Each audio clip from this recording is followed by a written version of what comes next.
Yellow Jacket Football on Khpq. The Yellow Jackets are looking to top last year's successful season of 9-3 and a playoff victory. Head coach Chris Dufresne will be returning 20 seniors, so this year should be a good one. Tonight's game is brought to you by these fine Yellow Jacket sponsors: First Security Bank, Justin's Collision Repair and Towing, Joe Lee Chevrolet. And good evening, ladies and gentlemen. I'm Jeff Hall. My colleague joins me. Aaron Zuon is here, our video engineer, and we are live in Ozark, Arkansas for one of the biggest Class 4A football games across the state tonight. Clinton, Ozark tied for second in Conference 4 of Class 4A. Both only one loss in the conference race, both to the same team, the Dardanelle Sand Lizards, sitting at number 1 in all of Class 4A. It's the Yellow Jackets and the Hillbillies tonight. The winner claims second place and a couple of home games in the playoffs possibly. The loser's going to fall to number 3 and have to hit the road for their championship run. But what a night, what a good crowd below us here on senior night at Ozark. Just below us, we're on the home side. We're in the press box looking down, and going to be a good night. Our friends from the Arkansas Democrat-Gazette are here tonight. They're going to be publishing and writing the River Valley edition. Maybe you can pick that up if you're a subscriber, the Arkansas Democrat-Gazette, or maybe we can repost some things. That comes up tomorrow. So a lot of eyes, a lot of ears going to be on this one tonight in the final week of the 2025 regular season here for football in the state of Arkansas. Both these teams guaranteed playoff spots, but a lot on the line tonight between the Yellow Jackets and the Hillbillies. So settle in for the next 2.5 hours. My colleague says, hey, they're both going to run the football. This might be a quick game tonight, but settle in and join us. However you do, 92.1 FM all over north central Arkansas. Anywhere in the world at www.khpq.com through your home computer, your laptop, such as that. If you got a mobile device, a phone or a tablet, just download the Hot Country KHPQ app from the Android store or the iTunes store and listen on your phone there, and you can watch the broadcast as well. Our sponsors, First Arkansas Bank and Trust, Petty Jean Fiber, H&H Bar and Grill, and Farm Bureau Insurance. Aaron Duhan's got the video camera rolling, and you can watch the live stream tonight on any of those through the internet. Cast it to your TV. That's what we did last night at my house. Dad, Mike Hall, and I, we cast a high school football game and watched it right just like we were there last night. So however you tune in, glad you can be with us. It's going to be an exciting night. I can see the Yellow Jacket fans across the way in the visitor bleachers. They made the 2-hour trip over from Clinton up Interstate 40. And we're looking forward to this one as the team captains for tonight's football game. They're going to meet up at midfield. We're going to have the toss here, and just a few minutes before the kickoff, let's bring Mike Holly in and get you set. Yeah, what a great night for football here at Ozark. Really mild temperatures. It was 80 degrees as we were on the way over here this afternoon, coming down through the River Valley. And you set up for a good one here. These two teams are battling. The winner gets second. The loser gets third place. Both teams are heading to the playoffs next week. Each team could grab a share of the championship if somehow Mena would pull the upset tonight against Dardanelle. But work to do here tonight as the Yellow Jackets take on the Ozark Hillbillies. Jackets ranked number 9 in the state of Arkansas by Hooten's Arkansas Football. Ozark coming in ranked at number 12. The Jackets are 8-1 on the year. They're 5-1 in conference play. Of course, head coach Chris Dufresne in his 25th season, 164 wins, the winningest coach all time in Clinton football history. The Ozark Hillbillies are 7-2 on the year, 5-1 in conference play, and coached by Josh Watson. Last week, the Jackets have really an impressive victory, depending on the circumstances. They traveled as a 4.5-hour bus trip down to Mena, and it was billed as a defensive battle, and it turned out that the Yellow Jackets offense had their way with the Mena defense, and the offense clicked on all cylinders last week as the Yellow Jackets scored on their first 3 possessions of the game to lead 20-0. In fact, Mena had only given up 12 points a game through the first 8 games of the season. The Jackets had 20 points in the first quarter. The key last week was the final 4 minutes of the first half. Mena blocked a Yellow Jacket punt, took over 1st and 10 at the Jacket 20, but on 4 straight plays, the Yellow Jacket defense forced Mena into -1 yard, and they had to turn the football over. And with 3:30 to go, the Yellow Jackets took over, methodically worked their way down the field using a no-huddle offense, not allowing Mena to substitute, and the Jackets scored with 6 seconds left in the first half to head into the locker room at halftime up 28-0. And I think that was the dagger right before halftime as the Jacket defense rose up and Yellow Jacket offense was just proficient on that final drive of the first half. Big nights again for the seniors. Rylan Jones, 185 yards, and Zach Hunt Gonzalez, 134 yards. And I think those two had something like 40 of the 59 carries for the Yellow Jackets on Friday night. Once again, the senior quarterback, Brody Dufran, very efficient, 8 of 10 passing for 1 touchdown. Caleb McCarver had an interception. And the best game of the year for an ever-improving Jay English. He had 3 sacks on the night, none bigger than a third down sack on that Mina drive just before the half. But a big night for Jay English. And Zach Hunt Gonzalez, Rylan Jones, and Jay English were our first Arkansas Bank and Trust players of the game last week. Ozark beat Lamar 47-0. They dominated Lamar. They led 44-0 at the half. And big games for the 2 running backs for Ozark, the junior Easton Fox and the sophomore John Skarlowski. Last year, the Yellow Jackets won at Clinton by a score of 41-20 over Ozark. If you remember, it was far cry from tonight. It was a rainy, wet night, and it was a sonic blast. And Randy Rainwater told our Coach Dufran told Randy Rainwater before the kickoff that the Yellow Jackets love to play when it's wet, and he was right as the Jackets scored on their first 6 possessions of the game and led 41-6 at one point. Caleb McCarver, Harold McNabb scored early. Brayson Littell had a pick 6, and in the second half, Rylan Jones had 2 touchdowns. Zach Hunt Gonzalez had another one to put the game away. The final score last year, Clinton 41, Ozark 20. The series, since 2012, Ozark leads the series 3-2. Ozark leads in games played at Clinton 2-1, and games played here at Ozark. Each team has a win. The last time the Yellow Jackets were here, 2014, it was a 40-27 win for the Yellow Jackets. And quickly, we are underway and an onside kick attempt, keep it low on the turf by Ozark, kicking off the Yellow Jackets, and that one's going to be covered by Clinton. Looks to be at their own 44-yard line. So good opening field position for the Yellow Jackets on the first drive tonight. Going to be brought out on the field by senior quarterback Brody Dufran. That's the son of head coach Chris Dufran. In the backfield, look for Rylan Jones, Zach Hunt Gonzalez, Harold McNabb at the slot. Cooper Watley's going to split out and split in. Your center, Creed Brown. Your guard, Hayden Jones. Robbins Fuentes at a tackle. Alec Hugh at a guard. Or tackle. Let me see who else along that line. Dufran out of the wing tee, gives to McNabb out of the slot. Oh, he's met in the backfield by the Hillbillies. Dropped. He lost a yard on that opening carry. Good penetration by the all-purple Ozark Hillbillies against the all-white Clinton Yellow Jackets. And Eden Cifuentes is also up on that offensive line. I think Ozark really showing a lot of respect for the Clinton offense by trying an onside kick on the opening kickoff of the ballgame, trying to steal an early possession. Jackets were able to stay awake and recover that one.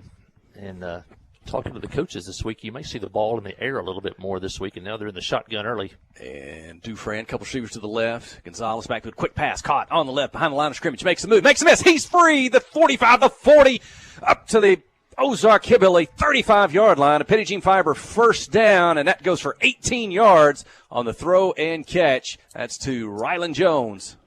Well, you know, a lot of times they'll see the Yellow Jackets go in a formation like that with 4 wide receivers. They spread the field and then kind of run a read option to the lone running back in the backfield. That time they just threw a quick out bubble, and Ozark gave 10-yard cushion on that.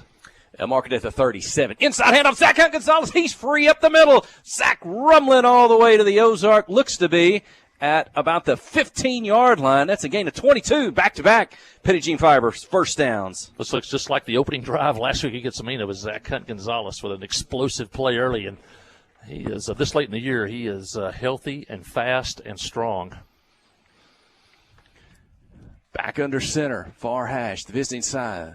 Dufran crouches, turns, gives. Rylan Jones to the left side of the tackle, gets to the end, lowers his shoulder, pulling through would-be tacklers, and Rylan Jones inside the looks to be, we'll give him the 11. Now going without the huddle, not allowing Ozark to substitute. This really worked well against Mina, and it works because you have a senior-laden offense. Zach Hunt Gonzalez lowers his shoulder, lowers the boom into the Hillbillies, and he's just short of the end zone. Looks like he gets to the 1.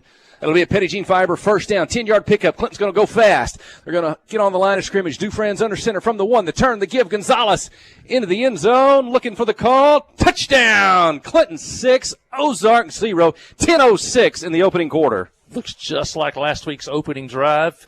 Big chunk plays and then going with no huddle, not allowing Ozark to substitute. And when you got a senior-laden team, you really feel good about going without a huddle. Now, Derek Infante back after missing last week's game due to injury. And the snap, the hold, the kick by Infante. It's deep, it's high, and it's good. A 7-point lead on the opening drive for the Clinton Yellow Jackets. 10:06 in the first when we return. You're listening to KHPQ and Clinton High School Sports. At Clay Maxey Chrysler Dodge Jeep and Ram of Clinton, it's all about the personal relationship. To smiling faces and people that are there to help. You know, it's always an inconvenience to bring your car in for service. It just is what it is. And so we know that we have to be a step above the competition, and we want to make that experience that's normally an inconvenience and have it be a happy experience for you. See the change at ClayMaxeyCDJR.com. Today's medical system is like a maze where patients get lost. Not here. Conway Regional takes a personal approach to health, so you get one-of-a-kind care that blends access and excellence, familiarity and fierce commitment, with a deeply invested team delivering the services and support that people deserve. This is not mass-produced healthcare. This is your healthcare. Conway Regional. Curated care. Kickoff deep down the field. That's going to carry into the end zone. Touchback.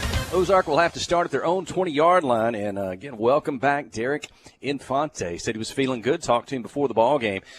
And as Leland Barkley says, that is a weapon. You got a kicker who can put it in the end zone, nail those extra points. And good to see Derek out there. You could have Derek back. Middle of the week, he was already back and kicking, and it was good to see him back out there. Could have been a lot worse, so we're glad to have him back. And Ozark will run the dead tee, but they, as they say, every run is also a pass. A lot of times they will, as we say, halfback passes and things like that. But they a lot like Harmony Grove, but they did not mind to pass the ball a little bit more. Here we go. First play for the Hillbillies. Going to stretch to the right, get to the sideline, run out of real estate, but good gain. Going to pick up. We'll see where they mark it along the side. Looks to be about 7 yards on the carry. That's Jonathan Skolarski, number 11. Also look at number 0. Easton Fox. He's a junior, young team, at least in the backfield for Ozark. Young quarterback, too. I think that's is that Cade Cap. Two receivers to the left, the wide side of the field, under center, two backs behind him. Turn, give, full back, tackle, not much. Got to the line of scrimmage. Don't know if they got any more than that. Driven backwards, the right side of that Yellow Jacket defense. And that was Fox, and I see Jay English on that side. Got a little bit of help from Zach Hunt Gonzalez. No gain on the play. 3rd down and 3, early 3rd down. The number one scoring offense in the conference, Ozark. The number one defense in the conference, Clinton. Jackets giving up 11 points a game coming in, and a heavy set to the left here. Back under center, a little bit of motion. Outside in pitch, trying to get to the left, trying to seal the corner.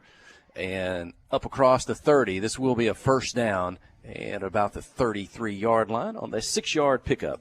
Yeah, that's math right there. They just overpopulated the left side of the line of scrimmage with more players than we had. It'll be a 1st and 10 out at the 33-yard line. I said it's better. Great crowd of Clinton fans on the far side. A big crowd here for Ozark on senior night here. And now the Bulldogs below us. At the 38. In motion. Put it in the belly. Stretch to the right. Turns it back inside. Wrapped up. Swung down at about the 35. Excuse me, that began at the 33. So we'll give a 2-yard pickup. Bring up 2nd down. Sam Standers coming in from his safety spot to make the tackle. They talked this week. You got to be careful on those tall sweeps and things like that. Those running backs will pull up and throw the ball. So it's not load up the box and take everybody out of the secondary. You got to, as the coaches said this week, a run is also a pass.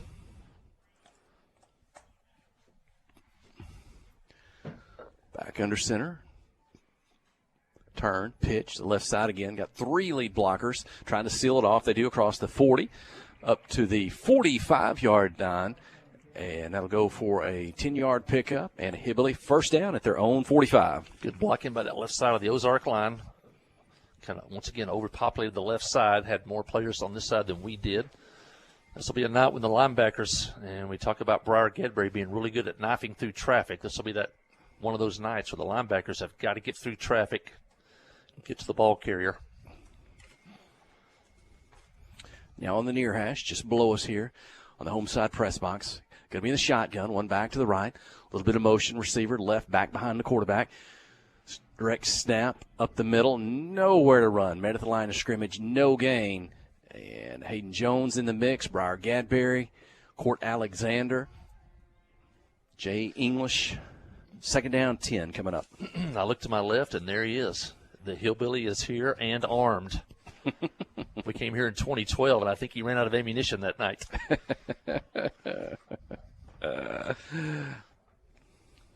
If we don't hear a lot of shotgun blasts tonight, it's going to be a good night for the Yellow Jackets. Stay in the shotgun.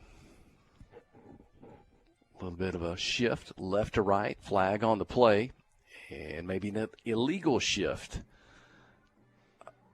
And it looks like a 5-yard penalty coming up against the Hillbillies. Back them up, legal procedure. Second down, 15. First penalty of the ball game.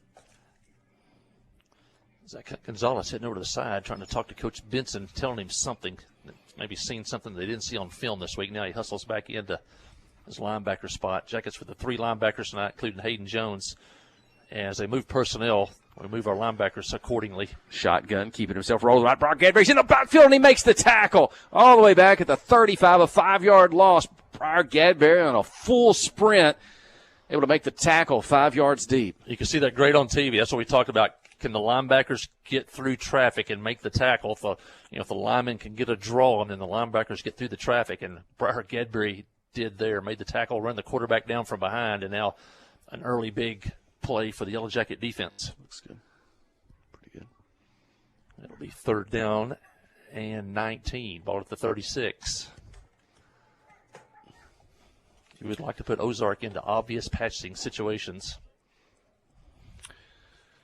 Far hash, the visiting side turn, pitch left. It's going to be a halfback pass. If they can get somebody down the field, pressure in the backfield by English, gets away. He's going to throw it down the sideline. 3 defenders there. Might have come off the hands of Caleb McCarver. It's incomplete at the 40, 4th and 19 for the Hillbillies. Good coverage, Standridge, McCarver, Harold McNabb in coverage. Jay English almost got to the quarterback, got an arm on him. But that's what we talked about. A run play can be a pass play in Ozark's offense. That time an obvious passing situation. It was a halfback pass, and the Yellow Jackets defense comes up big on the first possession. The punt by the Hillbillies. Good punt down the middle of the field. Back Colton Warren, will call a fair catch at the 27-yard line. Yellow Jackets will have it there for their second offensive possession of the night. They scored quick in their first opportunity. First 2 minutes of the ball game. Clinton goes up 7-0 over the Ozark Hillbillies. Right now we're at 5:51 to go in the opening quarter. And the Yellow Jackets dressed in all white, trimmed gold helmets. The Hillbillies in the home purple helmets as well. Head coach Chris Dufresne, assisted by Jordan Benson, Joe Hudson, Jesse Wilson, Keith Pierman. And Dufresne's going to be in the shotgun. Receiver each on the left and right. Gonzalez in the backfield. McNabb's in the slot. He's going to get to the left side in motion. Dufresne wants to pass deep down the middle, all alone. Caught Sam Standridge. Nobody's going to catch Sam. Touchdown. Yellow Jackets 73 yards. Dufresne, Standridge, Clinton 13, Ozark 0. Great play call. It's almost as if Ozark is daring Clinton to throw the football, as if they haven't seen the Jackets throw the ball this year on film. They had 7 players on the line of scrimmage. Even in the Yellow Jackets lined up in the shotgun, they were looking for kind of that read option with the extra receiver spurting out the defensive line, and Standridge was wide open on basically a skinny post. Infante on for his second extra point attempt. It's up, it's deep, it's high. He's going to kick it out of the stadium. It's good. It's Clinton 14, Ozark 0, 5:41 in the first when we return. You're listening to KHPQ and Clinton High School Sports. Steve Good at Goods Cash Savers says you can learn a lot about life by playing sports. You may never be the biggest or the fastest, but you can always try to be the very best and give 100%. And that's what they do every day at Goods Cash Saver. Even though they don't have the biggest building, they try to have every item that you might need in groceries. They also overachieve every day in their meat department. So when you're looking for a place to shop, give Goods Cash Saver a try. A supermarket that cares about you and your community and says, go Yellow Jackets. FL Davis Cash Lumber, your Ace Hardware store, is a proud sponsor of Clinton Yellow Jacket Sports. FL Davis Cash Lumber can help with your electrical, plumbing, paint, tools, hardware, and flooring needs. They're a full-service hardware store and lumber yard. FL Davis can provide you with everything you need for your residential or commercial projects. The knowledgeable staff is always on hand to answer your questions. Visit FL Davis Cash Lumber, your Ace Hardware store. Same place, now Ace. He's up. And a kickoff quickly out of the timeout. And Derek Infante, he's up now. Looks like he slips on the kickoff. So football not far down the field. And a flag on the far side. Art Clinton may have been offsides on the kick. Flag at the 40 in front of the Clinton bench. They'll talk it over. We were talking during the break there. Leland Barkin with Arkansas Democrat Gazette. We're talking Sam Standards. Usually he splits out left to the right. He did line up, looked like at a tight end position on that 73-yard touchdown pass by the middle. And again, maybe said Ozark wasn't ready for that. There wasn't a hillbilly anywhere close to him.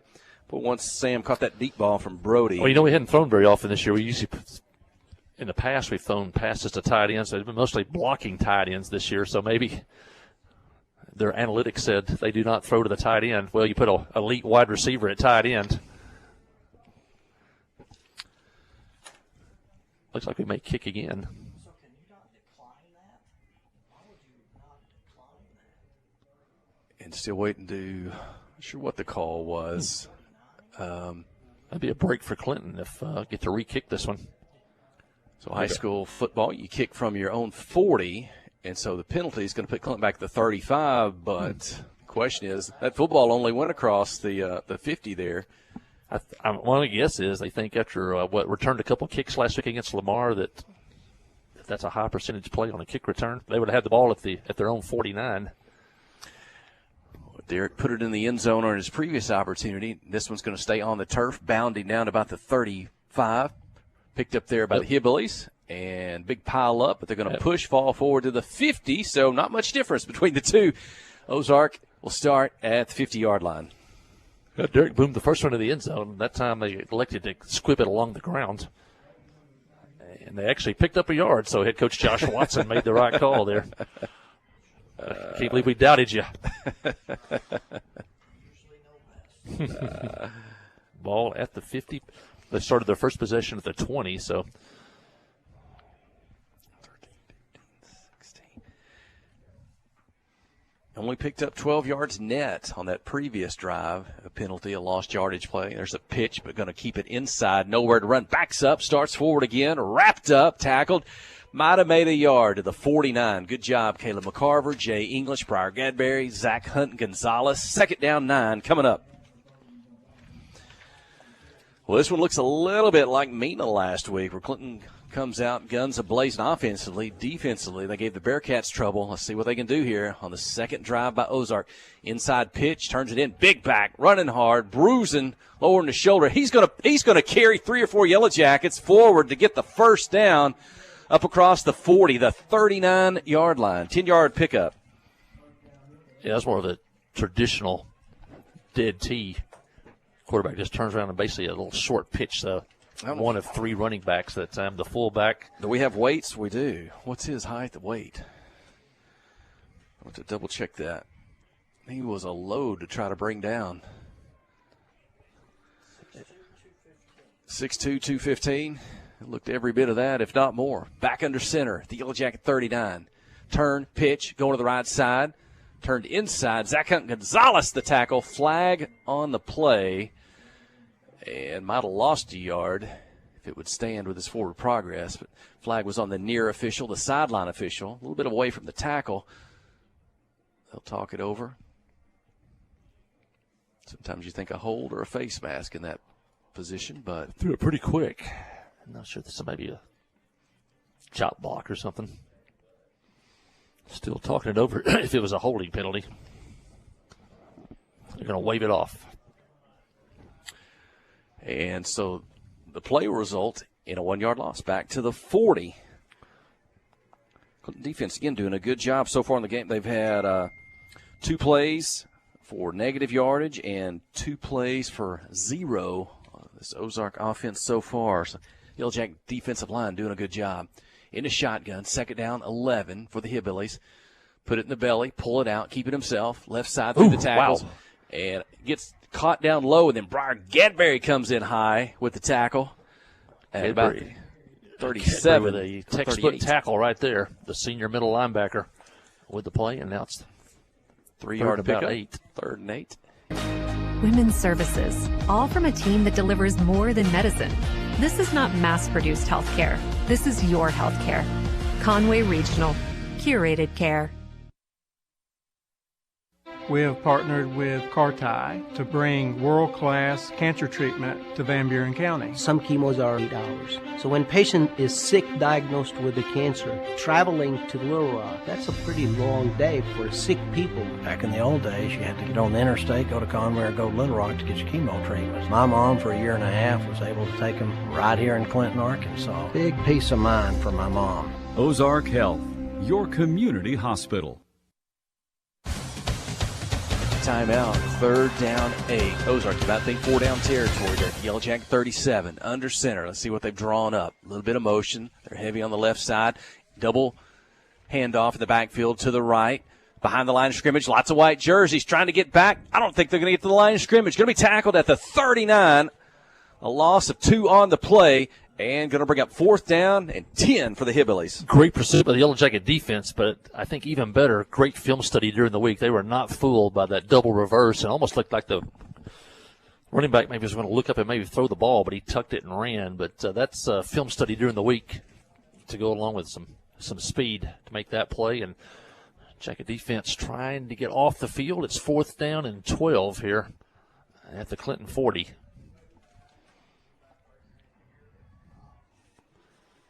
Once again, try to put Ozark in obvious passing situations. Going to go for it on 4th down. Shotgun, empty backfield. Going to throw it deep down the middle. Single coverage, diving attempt inside the 15. Can't hang on. Incomplete. The ball is going to go over on downs to the Yellow Jackets. They'll have it at their own 40-yard line. Boy, Skolarski laid out, almost made a great diving catch, had it, but when he hit the ground, the ball popped free. But a great effort by the sophomore Skolarski, and the Yellow Jacket defense gets off the field again. The Jackets 2 possessions, 2 touchdowns, trying to make it 3 for 3. Still 2:31 left here in the first quarter. 3rd offensive possession for the Yellow Jackets. They've scored quick on the first 2. Moved it down the field on the run for the most part of the first series, and it was a 73-yard touchdown pass from Dufran to Standridge on their 2nd attempt. Here we go. From their own 40. Shotgun, put it in the belly. Gonzalez to the right side, following his blockers, turns it inside, dives forward across the 45, and that's where they'll mark it. 5-yard pickup, 2nd down. Hit a couple passes, and it softens up that interior a little bit. Got to get a few guys out of the box, and you're able to start running the football again. We're looking right down the line of scrimmage, sitting in the home press box. Football just across the 45. Big Creed Brown, the senior, one of 20 seniors on the 2025 football team. Dufran turn, give Rylan Jones to the right. He's got pressure in front of him. He avoids it, turns it back inside. Jones is going to pick up the 1st down. Petit Jean Fiber 1st down to the Ozark 48-yard line. Great run by Rylan Jones. They had a shot to get him in the backfield. He's too strong.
Not us. Conway Regional brings together. And we're back. Jeff Hall, my colleague Aaron Duhon, Kelsey Robertson in the studio. I know we lost the video stayed with us, folks, for watching at home. We lost our audio. We're back. Ozark has just turned it over on downs. Clinton has it back. Rylan Jones met in the backfield. Going to be a loss on this play back to the 42. While we were gone, two good things happened. The Yellow Jackets scored again on a Zach Hunt Gonzalez 1-yard run, and the Hillbilly has yet to fire his shotgun. So two good things happened while you were gone. Jackets lead 21-0 with 9 minutes to go here in the first half. A beautiful moon over the scoreboard here in Ozark. So Clinton in white, moving right to left. If you're watching on the KHPQ Sports YouTube channel, the KHPQ Facebook page, offensively, they just almost had their way with the Hillbillies so far here in the first half. Rylan Jones catch out of the backfield, caught. Not much real estate, though. He's going to run out of bounds, tackled, pushed out of bounds for a short pickup, maybe only a couple of yards. And that's going to bring up, 3rd and 12 for the Yellow Jackets. Jackets have said 3 for 3 on possessions tonight. This is a 3rd and 12. Can they wiggle out of this one and keep this possession alive? Yet to punt tonight? 3 touchdowns? Jay English, if you were only listening, just left the game with a lower leg injury. And we'll see here. 3rd and now 13. A couple of receivers to the right, one in the backfield. Quick pass. Dufran caught on the right side behind the line of scrimmage. Standridge with it. And tacklers hanging on low, and they'll be able to bring Sam down at about the 47 for only a 3-yard throw and catch. Well, if Sam breaks that tackle, he may score again because, man, once again, Ozark decided they're just going to come after the quarterback, and they had, 7 or 8 men in the box, and it was one-on-one out there on the outside. Give the Ozark young man a credit for making an open field tackle on Sam Standridge. So it's 4th and 9. There's still 25 seconds on the play clock. Clinton hustles the line of scrimmage. They're going to try to draw the Hillbillies off sides. Remember, the quarterback, Bro Dufran, is also the punter. He can take that short drop, quickly get into punt formation. He stands up. He looks to the sideline. Play clock's at 10. They might consider letting this run all the way down to a timeout because we're inside 6. He's not back there to punt. I think Clinton's going to have to take a timeout. And that's the call. Timeout, 7:53 in the second quarter. Clinton 21, Ozark 0. These two teams tied in second place. And big game here tonight in the final regular season matchup of the season, Week 10. I'm Jeff Hall. That's my colleague, Aaron Duhon, Kelsey Robertson in the studio. We're back. We lost our audio there for a few minutes. First time maybe that's happened all season. So thanks to Kelsey and everybody for trying to get us back online there. And I think for a lot of folks back home watching, it looks like 221 right now on the YouTube channel alone. Not sure on the KHPQ Facebook page, but glad you could be with us. I want to mention our final episode of the football season for Jacket Nation Live. It'll be Monday night at H&H downtown Clinton. We'll have another big show. Wow, what a show we had last week. Thanks to everybody that came out. It was standing room only. They had to bring in more tables and chairs. So Jacket Nation Live, Monday, 6 o'clock, H&H in downtown Clinton. And come on out. Door prizes brought to you by Farm Bureau. And we will pick up shows starting in 2026 during the basketball season. But this will be our final football show this Monday night, Jacket Nation Live. You don't want to miss that. Come out and see us. So 4th and 9, out of the timeout. And Dufran will take that short drop back into punt formation. He'll kick it from his own 40. And it's going to go out of bounds down the visiting sideline. Looks like the official's going to mark it at about the he's going to a few steps forward, a few steps back. Or is he going to stop? He looks to be at the, 33-yard line. Ozark will have it there. Again, Clinton, this may be the best defensive performance so far this year by Clinton. I may have lost count there and all the audio struggles, but were we at 7? We may be up to at least 7 plays of 2 yards or less, including negative yardage against Ozark so far in the ball game. Clinton's done a fantastic job up front. Those down linemen, Cord Alexander, and the snap, the pitch, trying to get to the right side. They're loaded up heavy on that side, breaks it back across the middle, and big push, big pile up to the 40. That's a good gain for Ozark. They will pick up 7, bring up second down. So far, the conference's number one offense has yet to score, and the conference's number one defense has thrown a shutout here. 7:25 left in the first half. Second down and 3 from the 40. Again, same play. Pitch, trying to get the right side. Follow the blocker, stretched out the sideline. First down, 45-50. Across midfield, going to dive out of bounds at the Yellow Jacket 46. So that's a gain of 14 and a first down for Ozark. So about Ozark that time stealing off the corner. The Jackets couldn't hold the edge. McCarver did a nice job, make a diving tackle there to push him out of bounds. And Ozark, for the second straight trip in Clinton territory at the 47. And they've gone back to straight dead tee. Near hash, just below us. Pitch, go to the left side. Turn it inside, lots of traffic. And it looks to be at about the 43 for a 4-yard pickup. One thing about the dead tee, a lot of times, as you saw right there, you got the 3 running backs in the backfield, but also a lot of times the quarterback also becomes the lead blocker. You don't see a whole lot of offenses where the quarterback is also a lead blocker. That time he kind of made the little short pitch, and then he became one of the blockers, and that's where you overpopulate one side of the line. 6 minutes, 20 seconds in the second quarter. Clock running. 3 backs behind in the backfield. Give 12-yard line for a gain of 5. 5 minutes, 20 seconds. Did they say Briar Gadberry on the tackle? Cooper Watley went out after that previous series.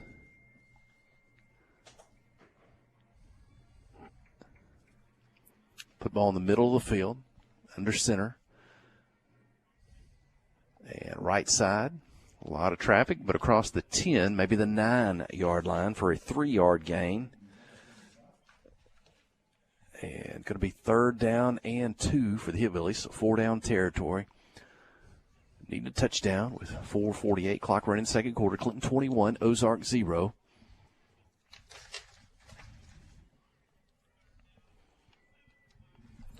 Aiden Woodworth in at that defensive end spot. We talked about Jay English out with an injury right now. 4-down line for the Yellow Jackets. Run to the right side through the traffic and into the end zone. Touchdown. Touchdown Ozark. Clinton 21, Hillbillies 6. Extra point to come. Rifle shot. Ozark on the board. They go 67 yards on the drive, and I think that was that number 3? Was that Casey Moreland with the touchdown? I didn't keep up with the numbers on that one, yeah. At the 4:23 mark, and it looks like Casey Moreland, number 3, with the touchdown. And it looks like Ozark will go for 2, trailing 21-6. 4:23, second quarter. And let's see. And into the end zone. 2-point conversion is good. Clinton 21, Ozark 8. 4:23 in the second when we return. You're listening to KHPQ and Clinton High School Sports. Today's medical system treats patients like products, not us. Conway Regional brings together key service lines, providers, and technologies to create a unique patient experience that is highly intentional and refreshingly personal. With a hospital in the heart of Conway, a trusted ER, women's services, and the list goes on. This is not mass-produced healthcare. This is your healthcare. Conway Regional. Curated care. From the opening kick to the closing whistle, Anchor is proud to back Clinton Yellow Jacket football. On the field and off, effort and execution matter. Preparation, accountability, and trusted partners. That's how we work every day. Our Anchor team serves families and businesses across Arkansas with insurance, payroll, and tax support, backed by 11 locations statewide and a client-first approach. Players, coaches, and fans, play hard, cheer loud. Anchor, anchored in trust, driven in service. They're going to kick it downfield. Ozark does. It's going to bounce at about the 25. Picked up. Rylan Jones, 20, 25, middle of the field in traffic. And he busts out to the left side to the 40, the 45, up near the 50, across the 50, run out of bounds at the Ozark. They're going to give him, looks to be all the way up to the Hillbilly, maybe inside the 45-yard line. And Rylan Jones going to give the Yellow Jacket offense Good starting field position with 4:12 remaining in the second quarter, all the way up at the Hillbilly. What looks to be, they're going to put it down at the 42-yard line.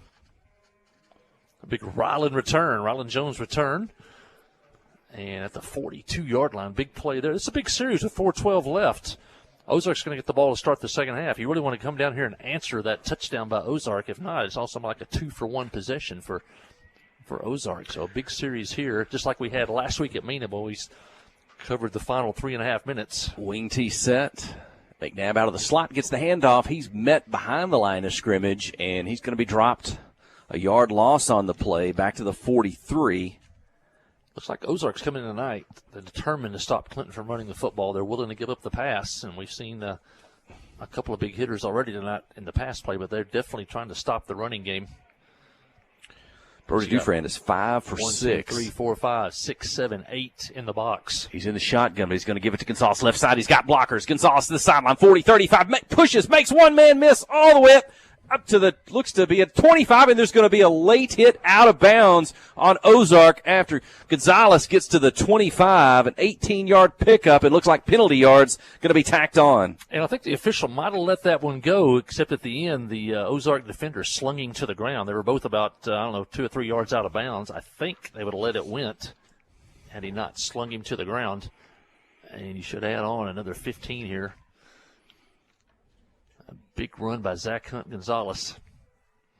And that's going to put it all the way down to the 11-yard line. Jackets without a huddle. Well, now they're going to talk a little bit. No substitutions for Ozark to get to the line of scrimmage. Dufresne under center. Gonzalez and Jones behind him. It's Zach Gonzalez, left tackle. He gets away from one tackler. A second, a third. He's near the end zone looking for the signal. Touchdown! Gonzalez from the 11, Clinton 27, Ozark 8. That's a highlight run. What strength. Available on the iTunes Store and Android Market. You can cheer loud and proud for the Yellow Jackets because First Arkansas Bank and Trust has you covered. See a branch for more details. Equal housing lender, member FDIC. FL Davis Cash Lumber, your Ace Hardware store, is a proud sponsor of Clinton Yellow Jacket Sports. FL Davis Cash Lumber can help with your electrical, plumbing, paint, tools, hardware, and flooring needs. They're a full-service hardware store and lumber yard. FL Davis can provide you with everything you need for your residential or commercial projects. The knowledgeable staff is always on hand to answer your questions. Visit FL Davis Cash Lumber, your Ace Hardware store. Same place, now Ace. Kickoff to about the 1. Chance to return. Ozark, 25, 30, 40. It's a race. Maybe one man to beat. Infante, they're trying to catch up. Derrick able to slow him up. Come in with an assist as Cooper Watley. But Ozark to the Yellow Jacket 35-yard line on the kickoff return. They're dangerous on the kick return. The Jackets either kick it in the end zone or scribbled it along the ground. And that time, Derrick got it to about the 1-yard line. You see how dangerous Ozark is on a kick return. Was it last week they had 2 kickoff returns for a touchdown and a punt return for a touchdown? Yeah. Or 1 kickoff and 2 punts. Now the Jackets under the gun again. Defense has great field position at the 35 for Ozark. Just what the Hillbillies needed here as we're nearing the end of the first half. Pitch inside, stay inside. Not much across the 35, maybe 33. The last series, it was 34. No fooling around for Ozark. 33. They just got in the dead tee and ran the football. Didn't try to trick anybody. See what they do here. Well, 32, a 4-yard pickup. And they still have 2 timeouts and 2:50. They got plenty of time. At the Yellow Jacket 32, near hash, home side below us here in the press box. Under center. Little misdirection in the backfield. Ends up going left, but met in the backfield by Briar Gadberry.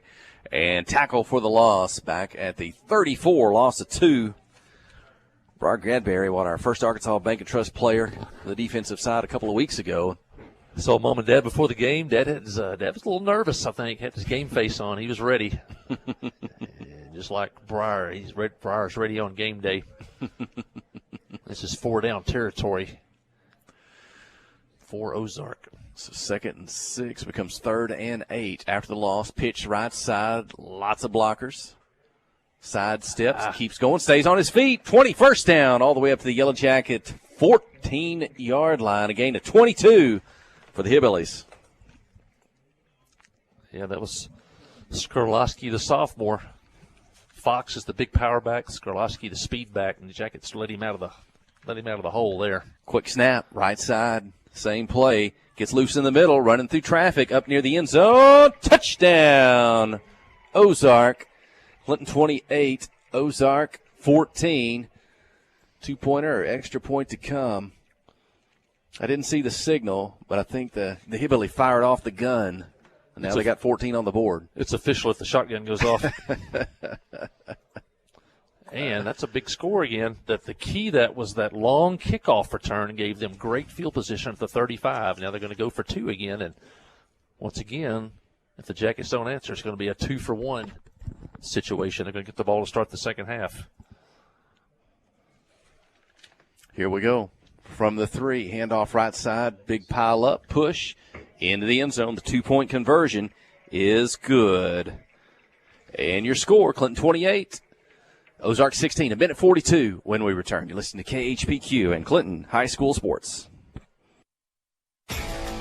Tonight's Yellow Jacket football game is brought to you by these fine sponsors. By Clinton Stockyard, by The Pottery Shop, by Dr. Kyle Hensley and his staff, by Main Street Florist, by Susie Allen Salon, by Johnny's Automotive, by TLC Bookkeeping, and by Regions Bank of Clinton, and by Miller Sanitation. These fine sponsors help bring you tonight's game.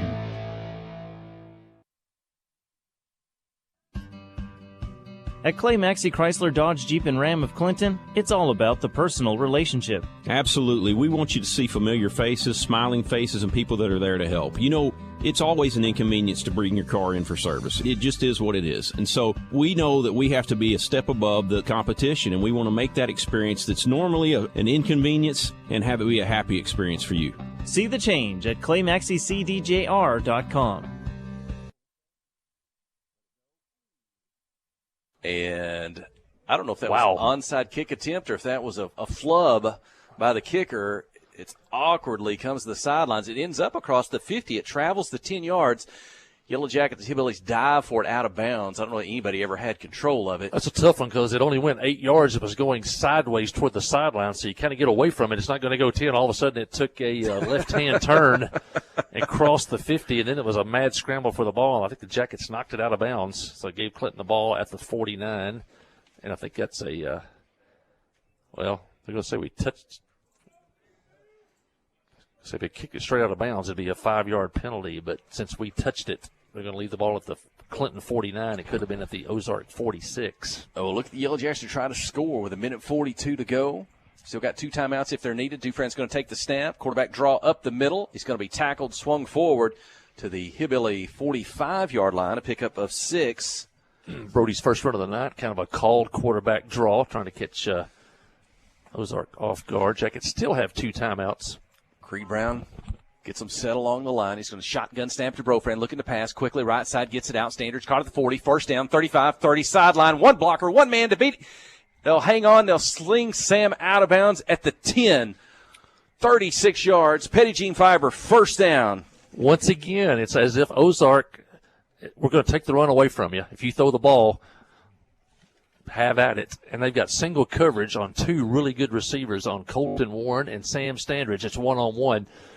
Those 2 are going to win that battle most of the time. They'll put it at the 12. I think all the time spent throwing the football earlier this year is starting to pay off. Handoff, right side. Not much, if anything. No gain on the play. Was it Gonzalez on the carry? It was.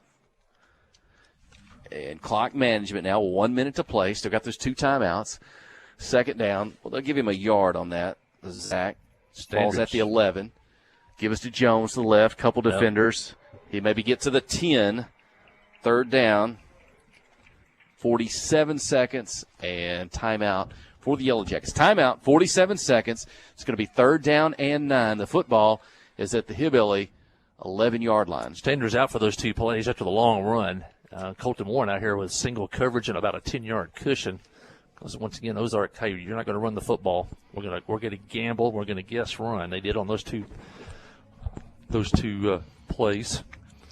And so it's third down and 9. So now. is it 2 plays to get a first down or a touchdown? Do you think about kicking a field goal if you don't make it, coming up with fourth down with a good field goal kicker? There's a 12-point margin right now in the first half, but you don't get out of here without points. If you're not real close to the first down, you're going to take the field goal.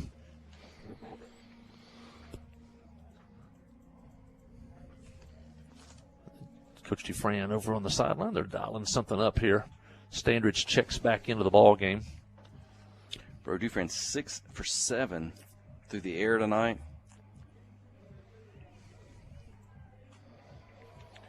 And let's see. Colton Warren's going to split, looks like, to the left. Warren and Standridge back in the game together, going shotgun. Single coverage on Warren on the near side. No safety over the top over here. 3 receivers on the right. I got some help on Standridge on the far side. Stays in the backfield. Shotgun snap. Roll to the right. Gonzalez to block. He's going to throw it up. Jump ball. And out, maybe. Intercepted, but out of bounds. Intercepted, yeah, that's right. And Fonte will come on for the extra point. Tried to run 3 different receivers at different levels on that side of the field, and actually, they had extra help actually on that side of the field with Standridge. The single coverage here on the near side with Colton Warren. So, number 80, Derek Infante. He's perfect on extra points tonight, 4 for 4. 29-yard field goal. Now he's swapping personnel. So, Infante comes out, but now they're going to swap. It looks like they're going to send the field goal team back off the field. Bring the offense back on. They didn't change the yard marker. We think it's fourth down, don't we? Running at 5-4. We're going to have to take our last time out right here. It's 3rd and 9. And the field marker says 3rd down, but we think it's 4th, don't we, Mike Holly? Should be 4th down. Yep. I think Coach Watson over here telling the official on the near side he's going to cross the field. I think that's why we're confused also. We ran the kicker on as if it was 4th down. I think the official says, yep, we got it. He's waving Coach back off. They hadn't changed the marker yet, but I think you're right. Leland Barkley says we had 2. I had them down for runs of 1 and 2 1. running plays and incomplete pass. It's 4th down. Mm-hmm. I'll give that up. Back that up. Give it a 0 and a 1. We're used to going places where they throw a 4 up when it's on 2nd down.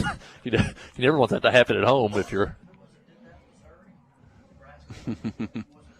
Wow, they're not changing it. Josh Watson is beside himself here over there on their side. I think I would be too. Wow.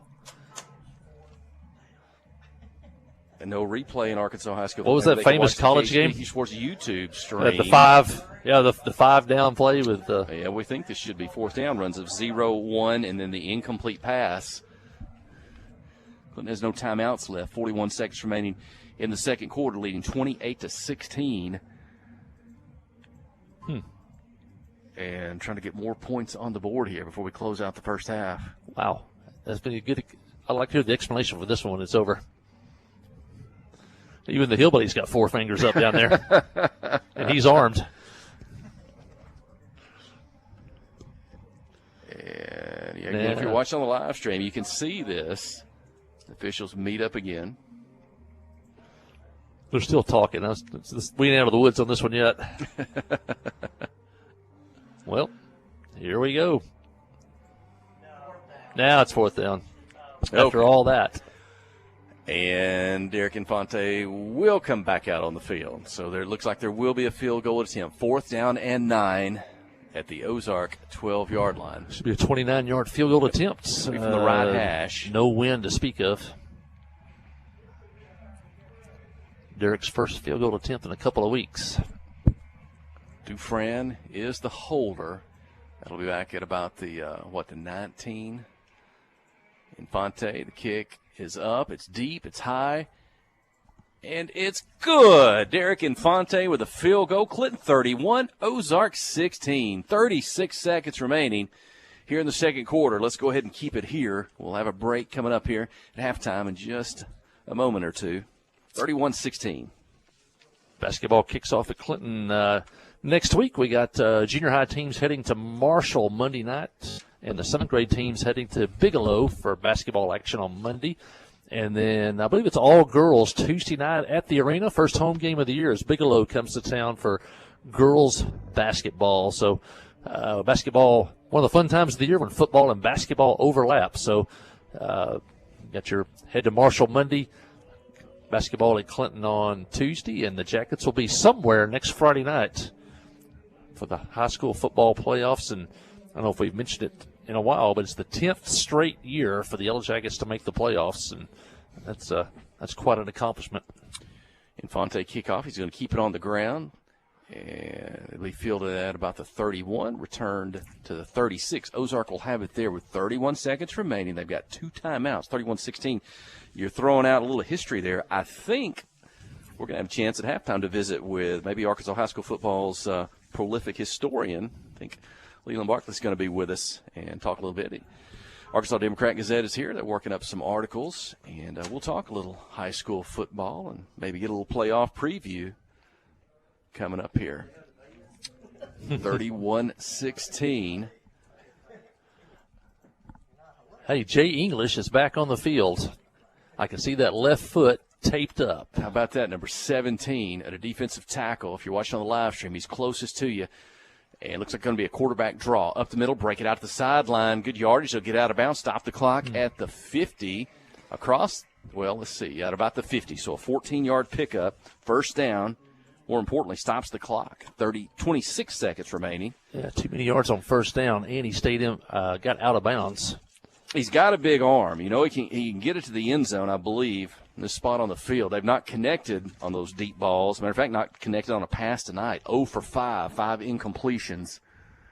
Let's see what they want to do here from their own 49. Looking to pass, this time on a slant. This one's caught at the 45-40, spun, tackled. First down will stop the clock up at the 38. That's a throw and catch for 13. Skolarski split out here. They will go ahead and call a timeout. With stacked receivers here on the near side. He ran the slant. Nice throw that time and a first down. And they're quickly at the Yellow Jacket 37. We've said this now. That's the third possession in the last 4 minutes for Ozark. And they're going to get the ball to start the second half. So you need to get a stop right here. May have to try to maybe come up maybe and a little challenge the receivers now. Jackets kind of give them a little bit of cushion, trying to keep everybody in front of them here. But basketball next week, Jacket Nation Live Monday at H&H. Don't want to miss that. And it's a lot of stuff going on around Clinton. Glad to have such great support for the Yellow Jackets. Hey, I want to mention the mayor of Choctaw's watching, Sam Shannon, and his bride, Miss Becky, and she is doing much better in recovery from a procedure that she had. And Becky, she's a warrior. She's a Yellow Jacket, and she'll be bouncing back. But they're watching tonight down in Choctaw. Glad to have Yellow Jacket loyal fans, the Shannons.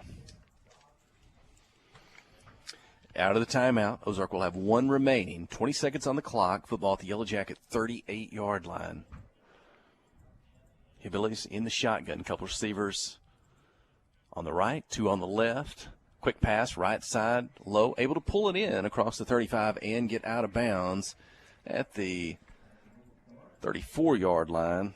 Skolarski again, just a 4-yard 5-yard out, catching it, step out of bounds. They got 1 timeout left, so the Jackets could really use a sack right now. But he's getting rid of the ball pretty quick on these short routes. 16 seconds. We haven't seen an extra point attempt tonight, so I doubt we'll see a field goal attempt by Ozark. So you got to keep them out of the end zone. That gives you a little bit of cushion. Double safeties for Clinton. Wants to throw it left on the slant and can't pull it in. Good defensive coverage coming up to make the hit was Colton Warren. Incomplete. 13 seconds remaining. Third down and about 6. Yellow Jacket 34, Clinton leading 31-16. Got to know where number 11 is. He's lined up here on in the slot on the near side now. He's a stacked receiver behind the wide receiver. Breyer, Cullum, and McNabb are on this side. Wants to pass, has time, deep down the left side, throws it deep, single coverage, And good job, defensive coverage. That's Caleb McCarver defending. And able to, that one falls to the turf. Incomplete, 4th and 6. 6 seconds remaining. 4th down here. The throw almost has to be into the end zone from here. There's no, they do have one timeout left. They can do another one of those quick outs, try to stop the clock, or actually you could throw it over the middle if you want to and take a timeout, but you only have 6 seconds. 20 seconds of the play clock. Will they run a play? I think they're going to wind it down and call a timeout. Standridge, McNabb, McCarver, and Warren, 4 safeties over the top. Cover 4, if you will. Yep. Ozark coaching staff standing there. They're just waiting for the play clock to run down. They're going to call their final timeout.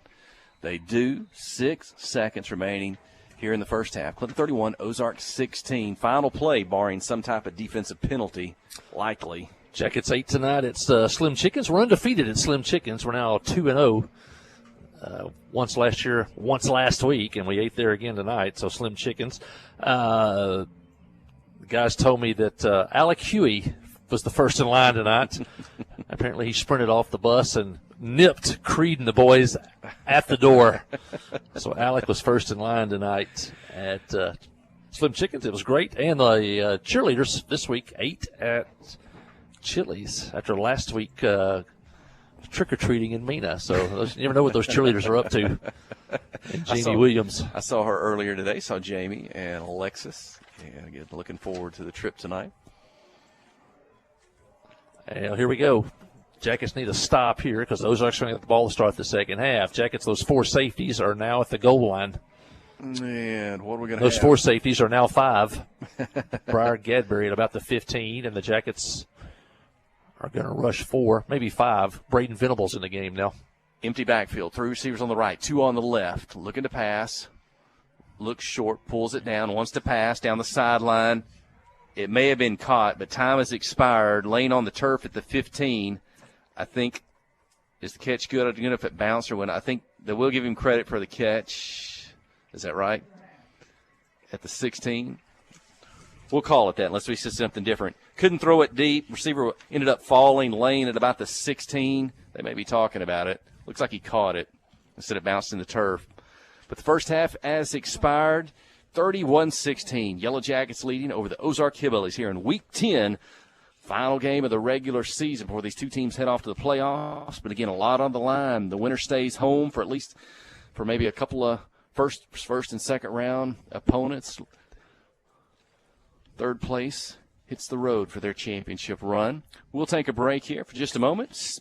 Stay with us. We'll return for halftime. You're listening to KHPQ in Clinton High School Sports. Today's medical system is like a maze where patients get lost. Not here. Conway Regional takes a personal approach to health, so you get one-of-a-kind care that blends access and excellence, familiarity and fierce commitment, with a deeply invested team delivering the services and support that people deserve. This is not mass-produced healthcare. This is your healthcare. Conway Regional. Curated care. Steve Good at Goods Cash Savers says you can learn a lot about life by playing sports. You may never be the biggest or the fastest, but you can always try to be the very best and give 100%. And that's what they do every day at Goods Cash Savers. Even though they don't have the biggest building, they try to have every item that you might need in groceries. They also overachieve every day in their meat department. So when you're looking for a place to shop, give Goods Cash Savers a try. A supermarket that cares about you and your community and says, go Yellow Jackets. F.L. Davis Cash Lumber, your Ace Hardware store, is a proud sponsor of Clinton Yellow Jacket Sports. F.L. Davis Cash Lumber can help with your electrical, plumbing, paint, tools, hardware, and flooring needs. They're a full-service hardware store and lumber yard. F.L. Davis can provide you with everything you need for your residential or commercial projects. The knowledgeable staff is always on hand to answer your questions. Visit F.L. Davis Cash Lumber, your Ace Hardware store. Same place, now Ace. Today's medical system treats patients like products, not us. Conway Regional brings together key service lines, providers, and technologies to create a unique patient experience that is highly intentional and refreshingly personal. With a hospital in the heart of Conway, a trusted ER, women's services, all from a team that delivers more than medicine. This is not mass-produced healthcare. This is your healthcare. Conway Regional. Curated care. We have partnered with Khpq to bring world-class cancer treatment to Van Buren County. Some chemos are between 1 to 2 hours to 8 hours. So when patient is sick, diagnosed with the cancer, traveling to Little Rock, that's a pretty long day for sick people. Back in the old days, you had to get on the interstate, go to Conway or go to Little Rock to get your chemo treatments. My mom, for 1.5 years, was able to take them right here in Clinton, Arkansas. Big peace of mind for my mom. Ozark Health, your community hospital. Friday night at the stadium is not the time to worry about your finances. Let First Arkansas Bank and Trust ease your mind with their mobile banking capabilities. You can check your balance, transfer funds between accounts, and even find the nearest ATM for dinner after a road game. The free mobile app is available on the iTunes Store and Android Market. You can cheer loud and proud for the Yellow Jackets because First Arkansas Bank and Trust has you covered. See a branch for more details. Equal Housing Lender, member FDIC. These fine Yellow Jacket boosters in part bring you tonight's football game. Van Buren County Veterinarian Clinic, Elite Automotive, Troy Grashowski with Edward Jones Financial, PSG Heating and Air, Carey with CMG Home Loans, by Clinton Drug, by Tharp's Barbershop, by R Telco, and by Crowell Saw and Supply.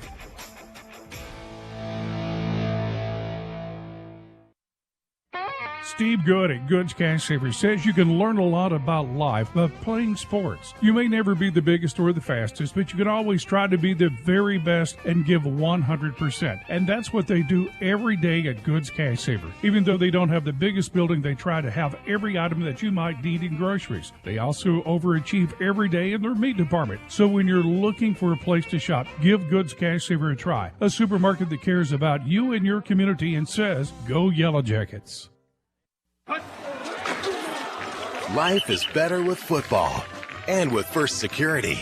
We have the resources and the know-how to tackle your needs, plus a local team you can count on. So you're making better plays because First Security is making better happen during this season and every season. What's your better?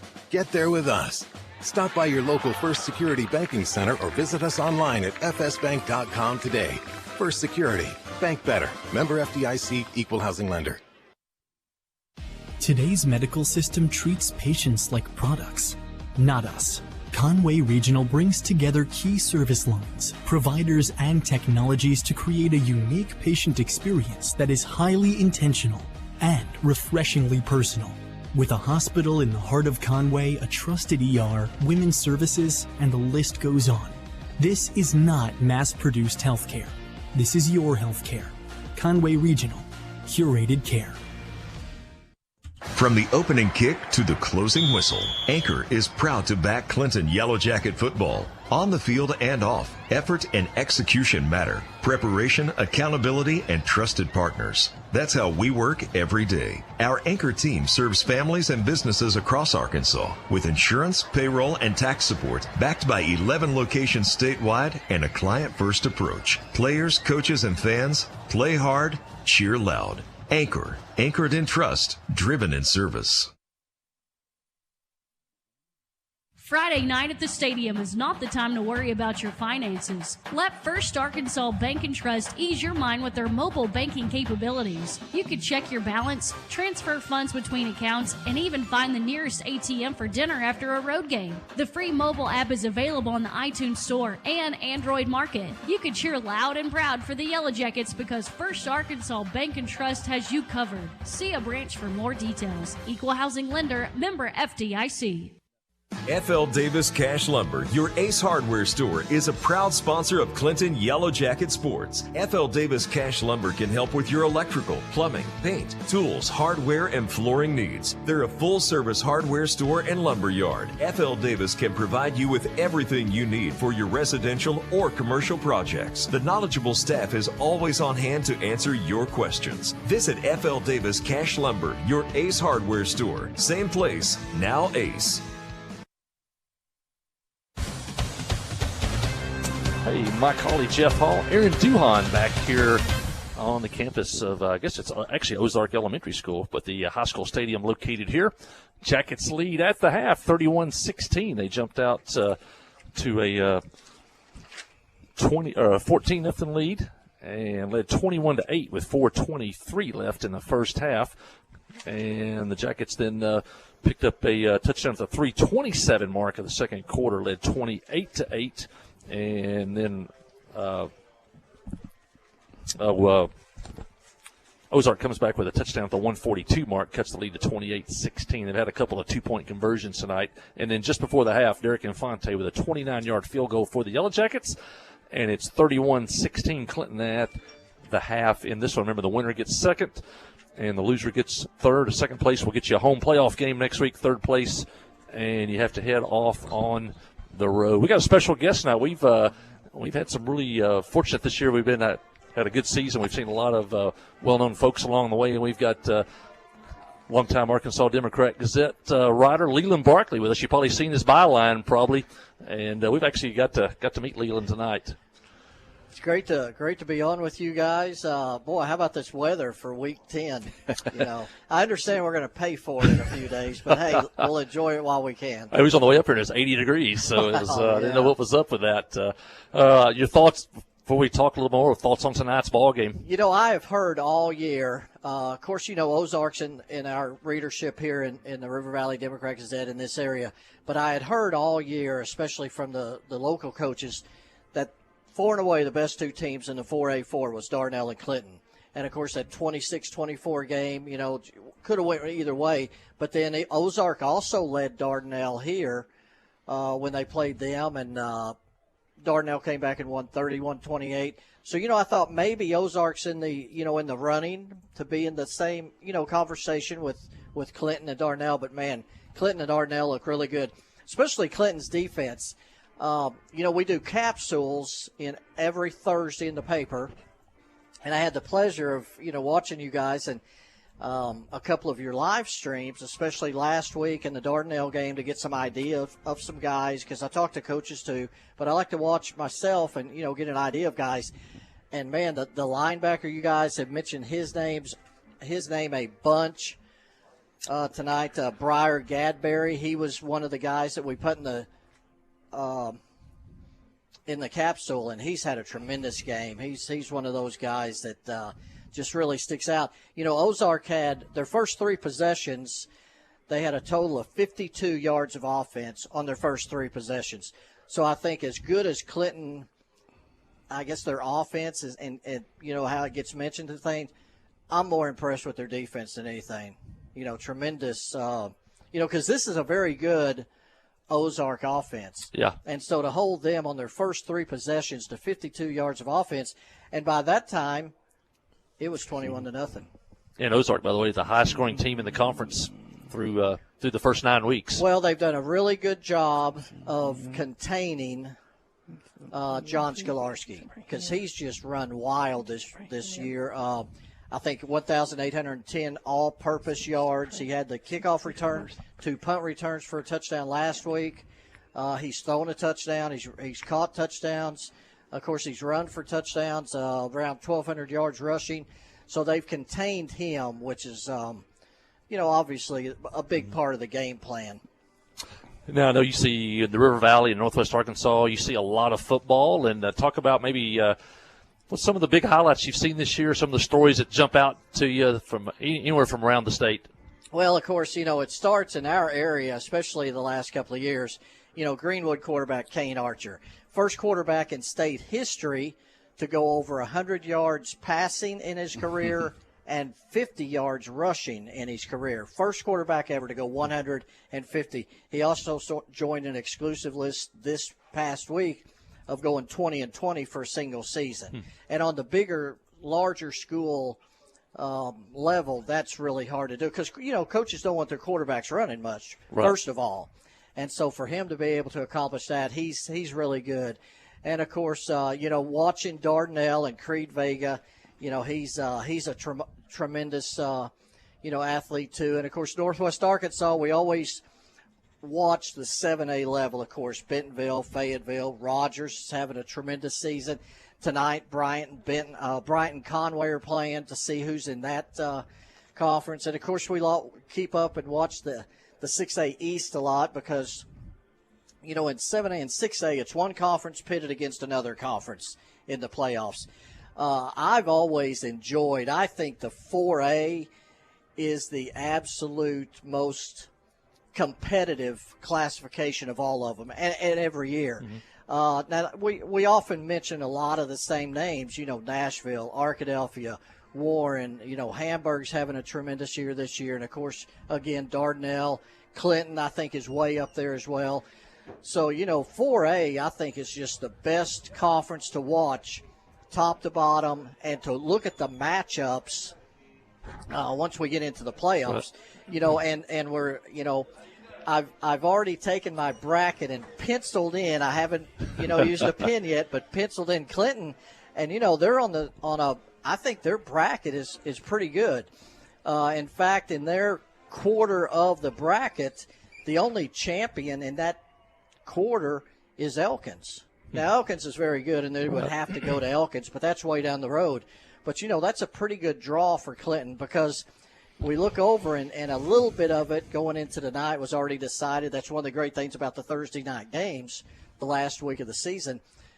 Dardanelle and Hamburg are going to meet in the second round of the playoffs. That's a How heavyweight about that? battle right there. In the second round. And that's what happens in 4A because we get teams that finish third in really good conferences that set up those. And look, we've got Gosnell that's going to win a conference, and they're probably going to get Warren in the second round. And, we played Gosnell in round 1 last year. Yeah, and we know how good and how athletic, those teams are. You look at Gosnell and Nashville and Warren, Stuttgart, Hamburg and those teams like that. So it's, the 4A playoffs, again, I just think it's always the most wide open. And again, we're going to get those tremendous matchups in the second round, and some of the other classifications, I guess, don't really have marquee matchups like that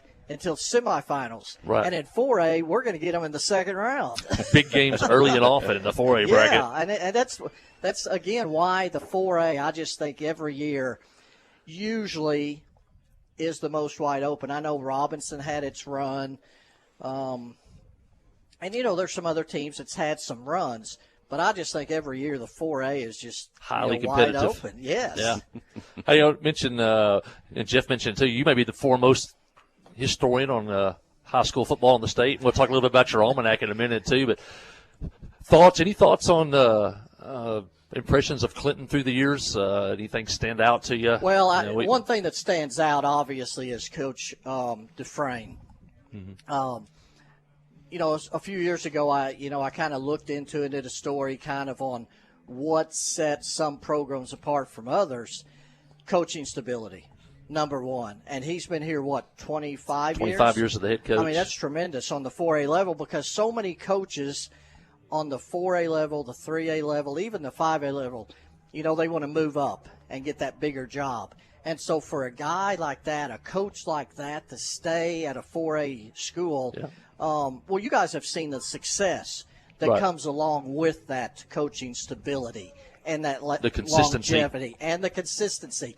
Another thing is you look at some of the best programs in the state year in and year out, and it's because they're doing the same thing. Those kids, when they get to high school, they've been doing it for years. Oh, yeah. Our offensive linemen have been taking these same steps for 6 years. Exactly. Now, it helps when you have a quarterback like, a veteran guy like, Dufresne tonight. Look, that 73-yard pass play, he was wide open, but he hit him in stride. And I think that's the thing that kind of goes, I guess, maybe unknown some in Clinton because they're known as a running team. Mm-hmm. But he's a very capable passer. I think when I looked at his stats this week, maybe 75 out of 101.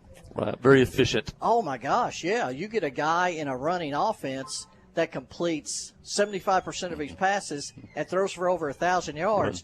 what a tremendous weapon. And then the kicker, one of the biggest weapons in high school football is a kicker that can put it into the end zone. Because, obviously, with the rule as it is, it's a dead ball.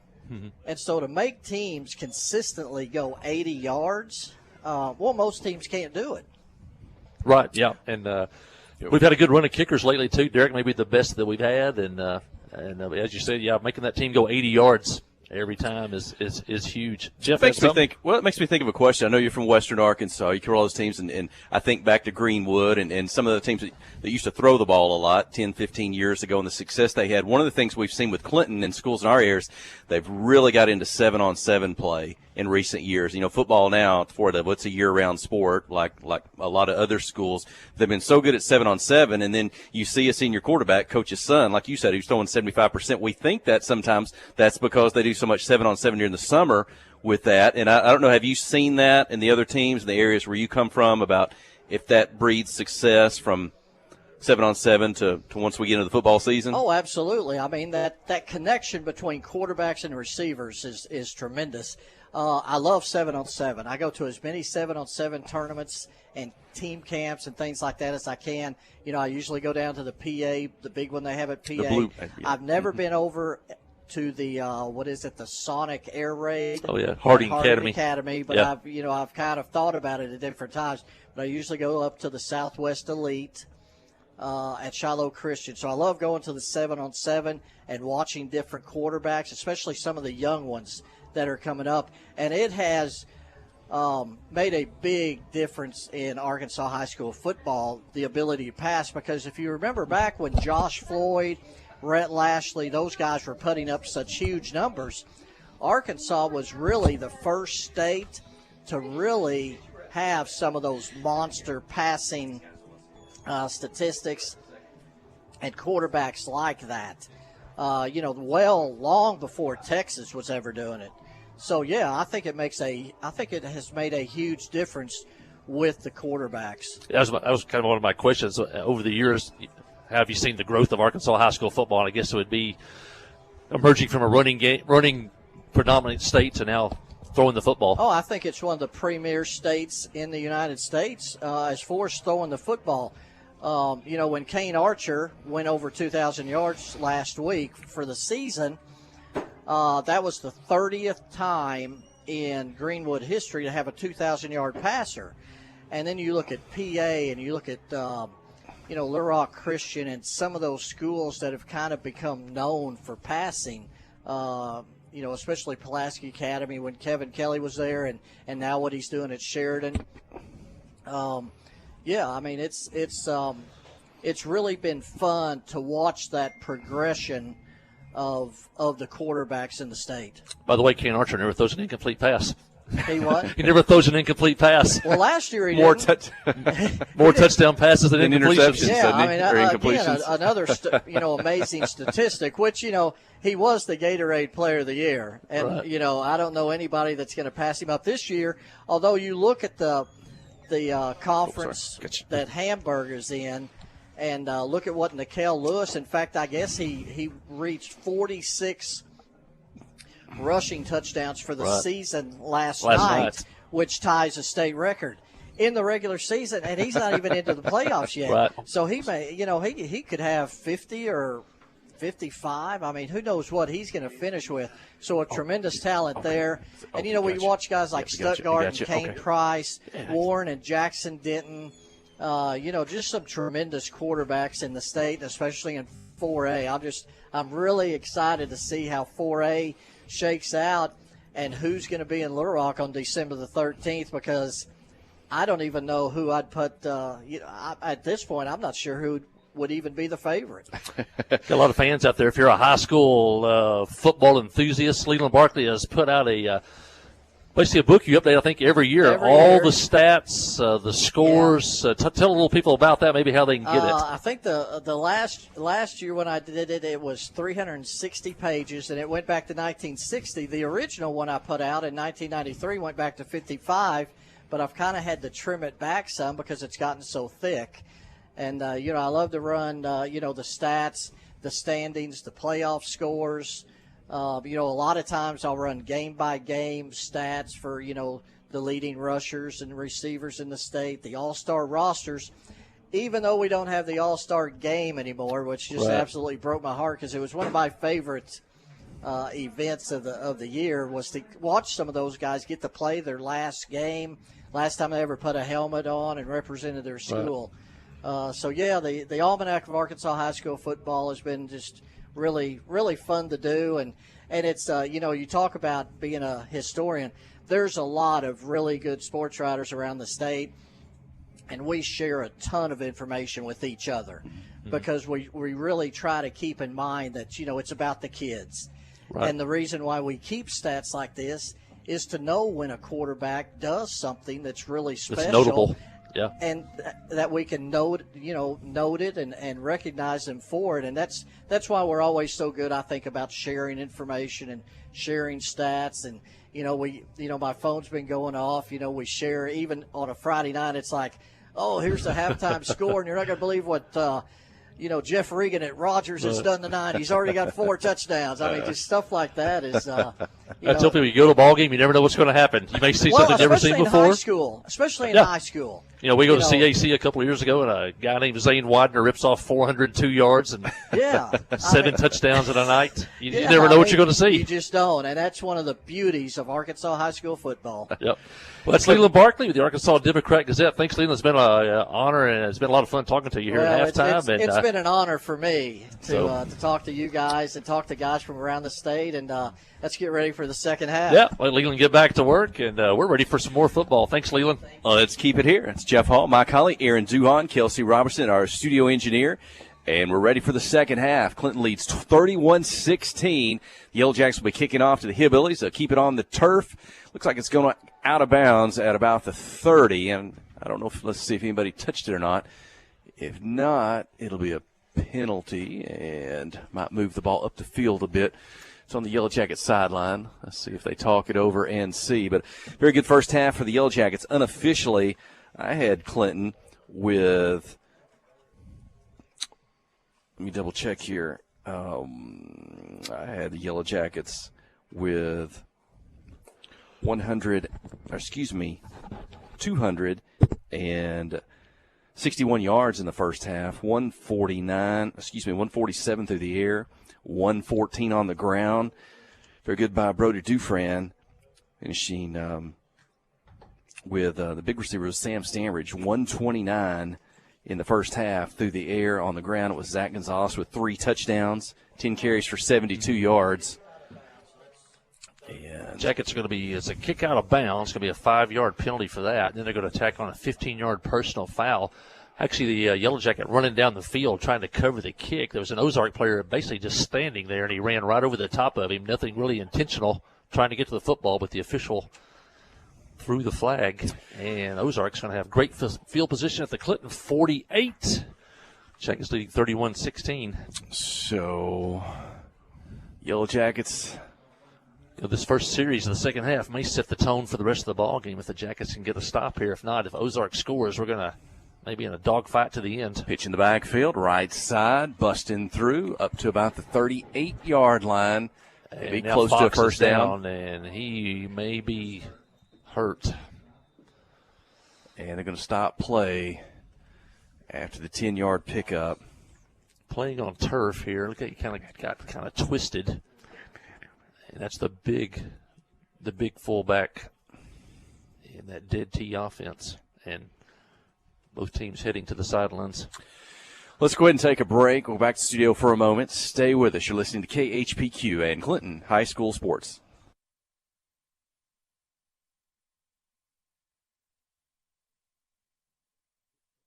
For excellence in auto body work and paint jobs, there's only one name to call: Justin's Collision Repair, Towing and Recovery.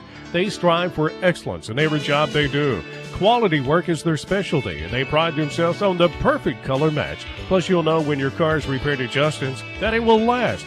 For all your collision repair and body work, Justin's Collision Repair, Towing and Recovery is the place to call. Highway 65 South in Clinton. Call 745-2992. Tonight's Yellow Jacket football game is brought to you by these fine sponsors: by Clinton Stockyard, by The Pottery Shop, by Dr. Kyle Hensley and his staff, by Main Street Florist, by Susie Allen Salon, by Johnny's Automotive, by TLC Bookkeeping, and by Regions Bank of Clinton, and by Miller Sanitation. These fine sponsors help bring you tonight's game. Jury timeout. Back to action. Ozark on the pitch. Running play up to about 35. Be a 3-yard gain. They did pick up a first down that previous carry. And we'll see. Easton Fox left the field, limping a little bit. He's down on the sideline just below our broadcast position here in the press box. And we'll see if he makes it back out onto the field. But 2nd down 7 upcoming for the Hillbillies. Clinton 31, Ozark 16. That's the big junior running back, 6'3", 210 pounds. Got up, came off the field under his own power. Back under center at the 35. Little misdirection in the backfield, the right side. They're not going to get by Gadberry. He's behind the line of scrimmage. Dropped for a loss. Back at the 37-yard line. Skolarski on the carry. Had a pretty good first half. Gadberry run a counter that time, and Gadberry knifing through traffic, made the tackle, and now most of that second quarter we couldn't get Ozark into passing situations. Now we got a 3rd down and 9 here.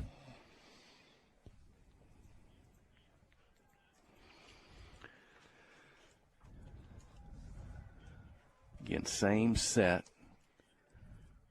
I've got 2 tight ends, 3 backs. I'm going to go in motion, right to left. That's the pitch. Going that way. They'll try to seal off them. The lead blocker, Zach Gonzalez, giving chase from behind, but going to be up near a first down. Looks to be across the 30, out of bounds. See where the mark is. Maybe just short.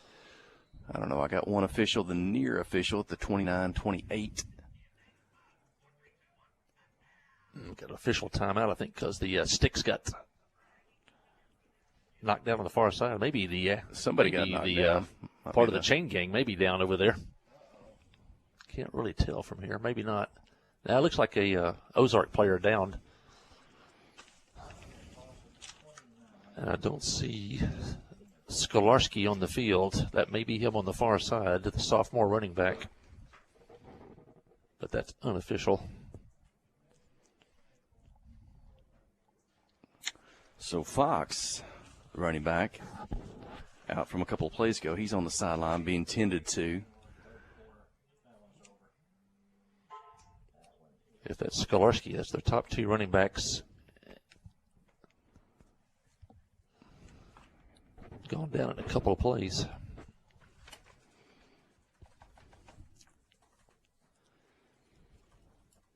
He's still down on the far side. Ozark training staff over there. Clinton trainer in the neighborhood. That is Skolarski. And they're going to help him up, but he's walking pretty gingerly. Looks like with a limp. Assistance on both shoulders. And he's going to get a slow walk off the field from the Yellow Jacket sideline, out of bounds, back to Ozark. Fox is putting his helmet on, and he is heading back on the field. So Skolarski comes out and Fox back in. Well,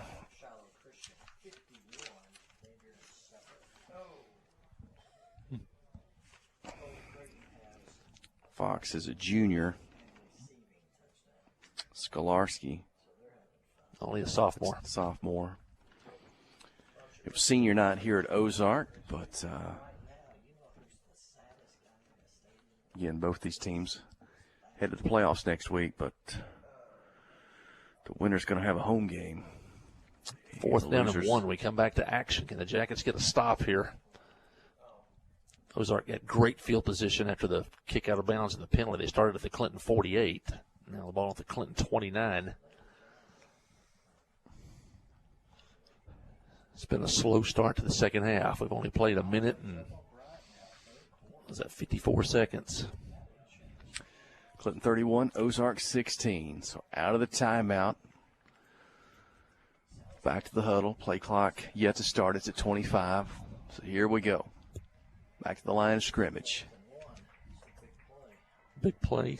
They're really tight. Clinton's got all 11 within 5 yards of the line of scrimmage. Under center.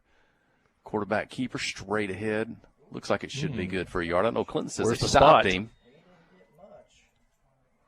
Sideline officials at about the 28. They had kind of the tush push going there.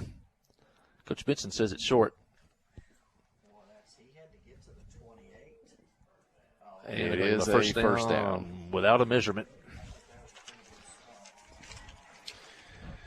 It's first down at the Yellow Jackets at the 28-yard line. So the drive alive for Ozark. 9:40, third quarter. Clinton 31, Hillbilly 16. Back under center. Pitch to the right. Couple lead blockers. Big pile up. Big hit. Host of Yellow Jackets going to make the tackle at about the 26-yard line for a 2-yard pickup. Fox back in the game. Gets the carry, and then he limps back to the huddle.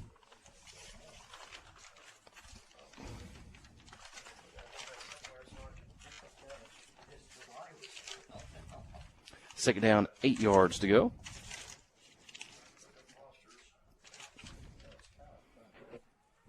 Court Alexander, defensive end on that left side.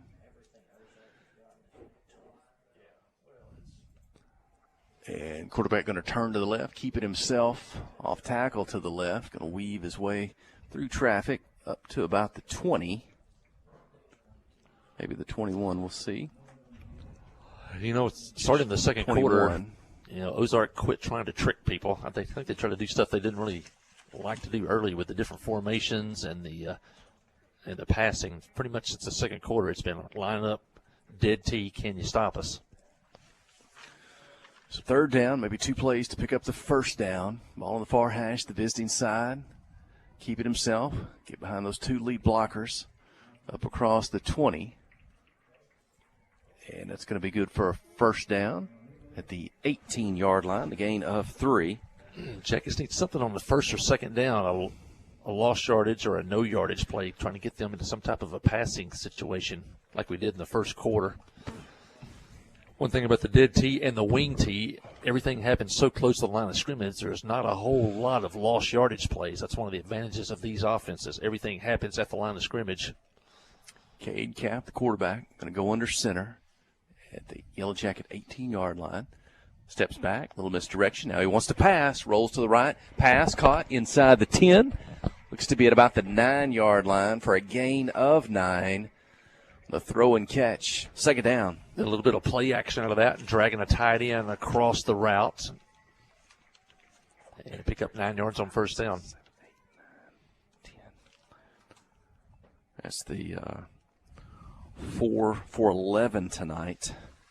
Passing for the Hillbillies. 4th completion. Second down and 1.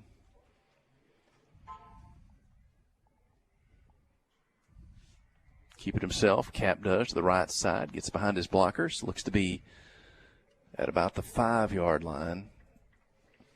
And that's first down. Be first and goal at the 5.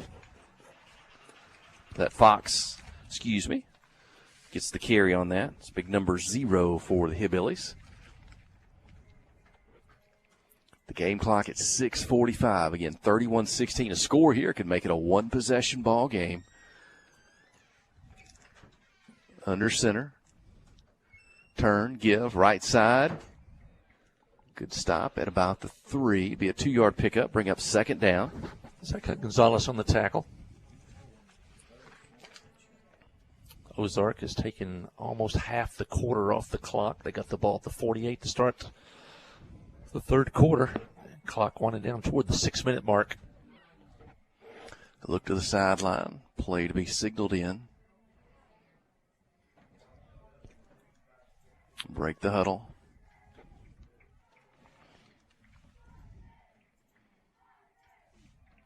Fox gets it again to the right side.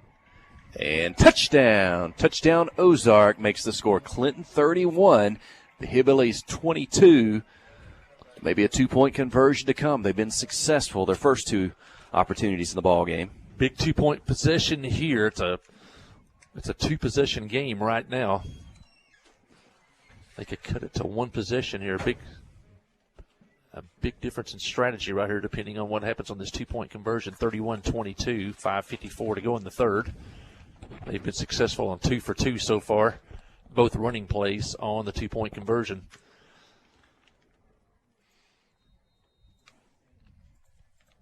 From the 3. Can the Jackets get the stop here?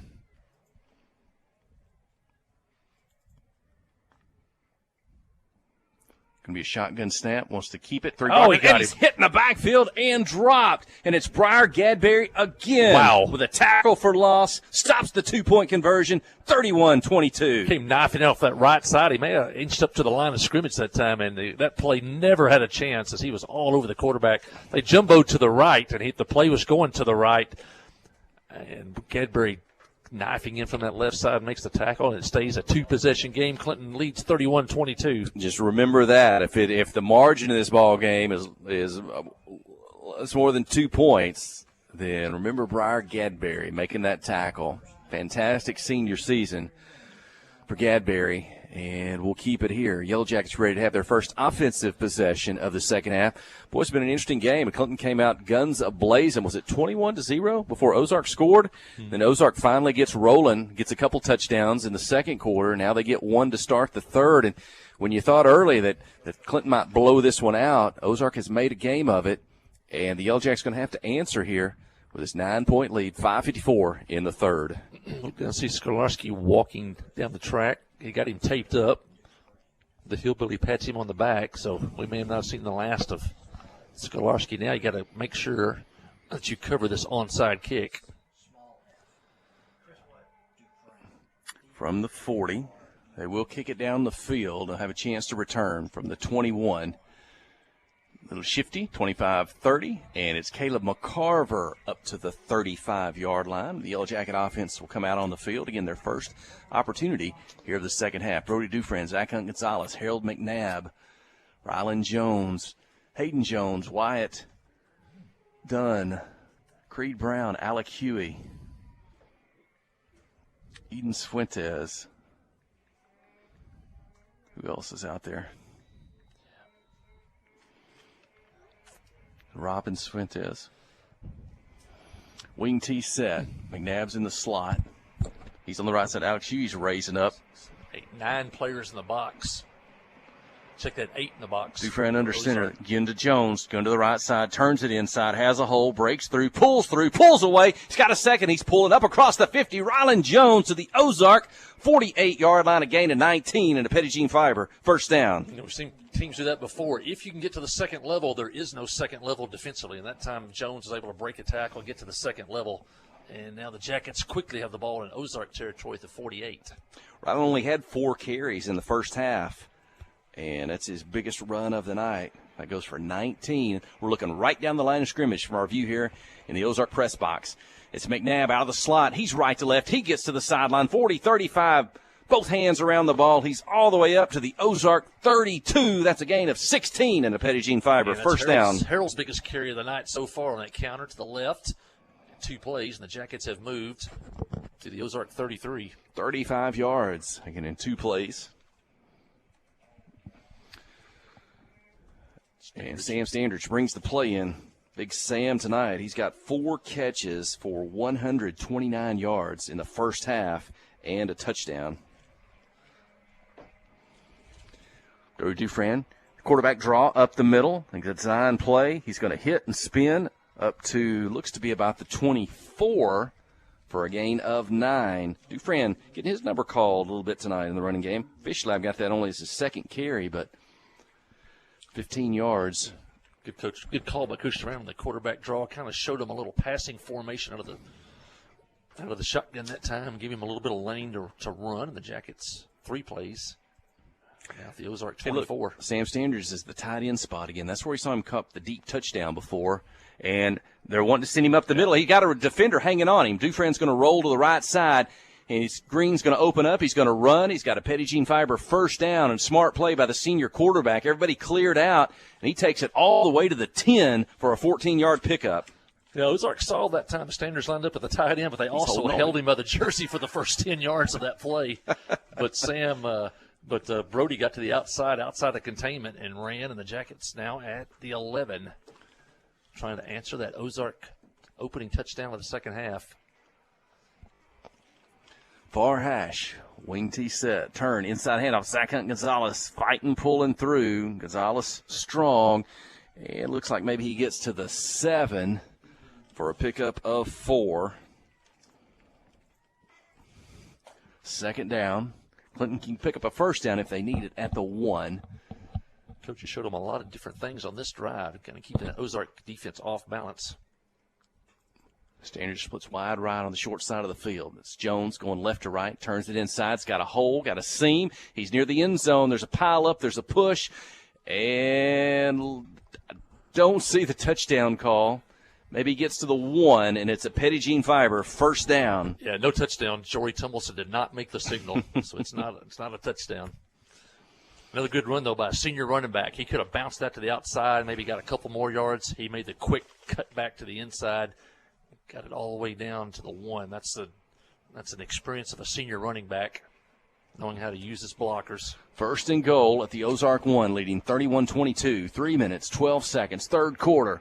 2 receivers. There's Dufresne with it. He dives forward, gets low, looking for the signal. Touchdown. Clinton 37, Ozark 22. Great drive by the Yellow Jackets. That's a championship-type drive when Ozark had all the momentum, and the Jackets answer.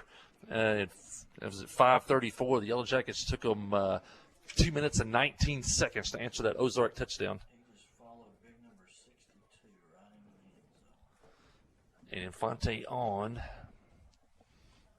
Derek's been perfect tonight. 4 extra points. He's got a field goal. This one's high, and it's deep, and it's good. Again by Derek Infante. Clinton 38, Ozark 22, 3:04 in the third when we return. You're listening to KHPQ in Clinton High School Sports. At Clay Maxey Chrysler Dodge Jeep and Ram of Clinton, it's all about the personal relationship. Absolutely. We want you to see familiar faces, smiling faces, and people that are there to help. You know, it's always an inconvenience to bring your car in for service. It just is what it is. And so we know that we have to be a step above the competition, and we want to make that experience that's normally an inconvenience and have it be a happy experience for you. See the change at ClayMaxeyCDJR.com. Today's medical system is like a maze where patients get lost. Not here.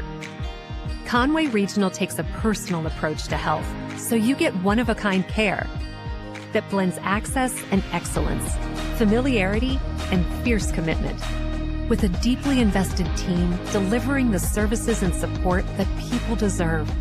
This is not mass-produced healthcare. This is your healthcare. Conway Regional. Curated care.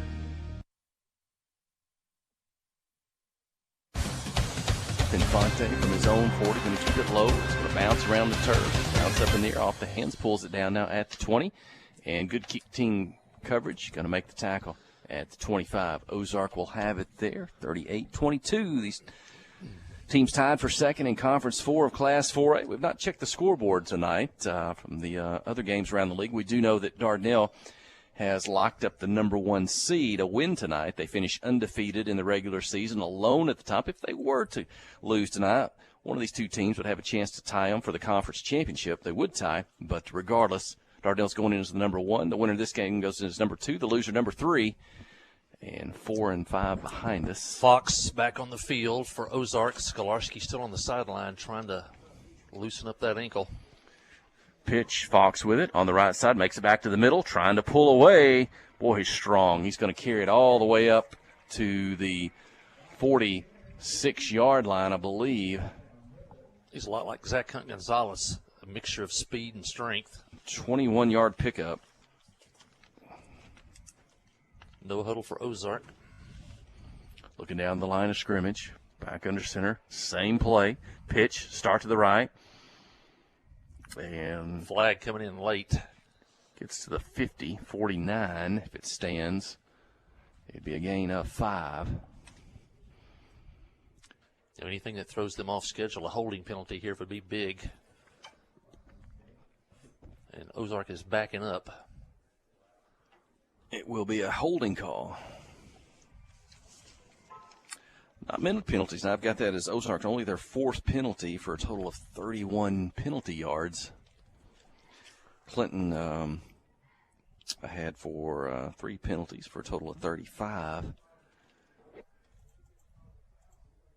Briar Cullum in the Yellow Jacket secondary. Sam Standridge, Colton Warren, Caleb McCarver. Your linebackers, Zach Hunt Gonzalez, Briar Gadberry. I saw some future Yellow Jacket linebackers today. I saw Trevor Dawson's You saw Duke. young children. Good to see them with their mom and their grandmother today at McDonald's. They've had a big time, and they are big-time Yellow Jacket fans. Future Yellow Jacket linebackers. I told them I can't wait till Trevor and Ruben and Jaden and all those guys start coaching Pee Wee football. And Cap going to be dropped behind the line of scrimmage. Well, I don't know. They may go ahead and give him the 40 for a no gain. Well, Gadberry and Jay English on top of that again. You know, that reminds me, though, it's a question we kick around sometimes here in the broadcast booth is which Dawson was the greatest defensive Yellow Jacket of all time? Was Mom it Trevor called me today. She said, Ruben? You got that started again on the TV show one night. I said, it was a lot of fun. We were laughing about it. But the number 65 they proudly wore. You know, one of them had one more tackle than the other. I don't know which one it was. Cap, second down play, 2nd and 10, wants to pass, rolls to his right. Fox coming out of the backfield, but no one to throw to, and he's going to run out of real estate. He's going to run out behind the line of scrimmage back at 37. That'll go for a 3-yard loss. Good job of the Yellow Jacket secondary. Good pursuit by Jay English. Fortunately, have to tuck it and run. And it's going to be 3rd down now and 16. Combination of the penalty, a no gain, and a lost yardage play. And his Ozark trailing, that's a 2-4 ball game, 38-16 with a minute 36 in the 3rd quarter. This might be 4-down territory if they don't make it at their own 37. Will they punt or will they go Keegan for it? Rose is in on that last play, too. Shotgun snap, looking to pass, a little bit of time, going to throw it down the left side, single coverage, kind of players hand fighting. There's a flag coming up. Wow. They're going to call us for pass interference. And I think the receiver pushed our defensive back out of the way to try to make the catch. I'm sure we're going to get called for pass interference. It is a 15-yard penalty in high school. So it may not be good for a 1st down. But definitely make it manageable.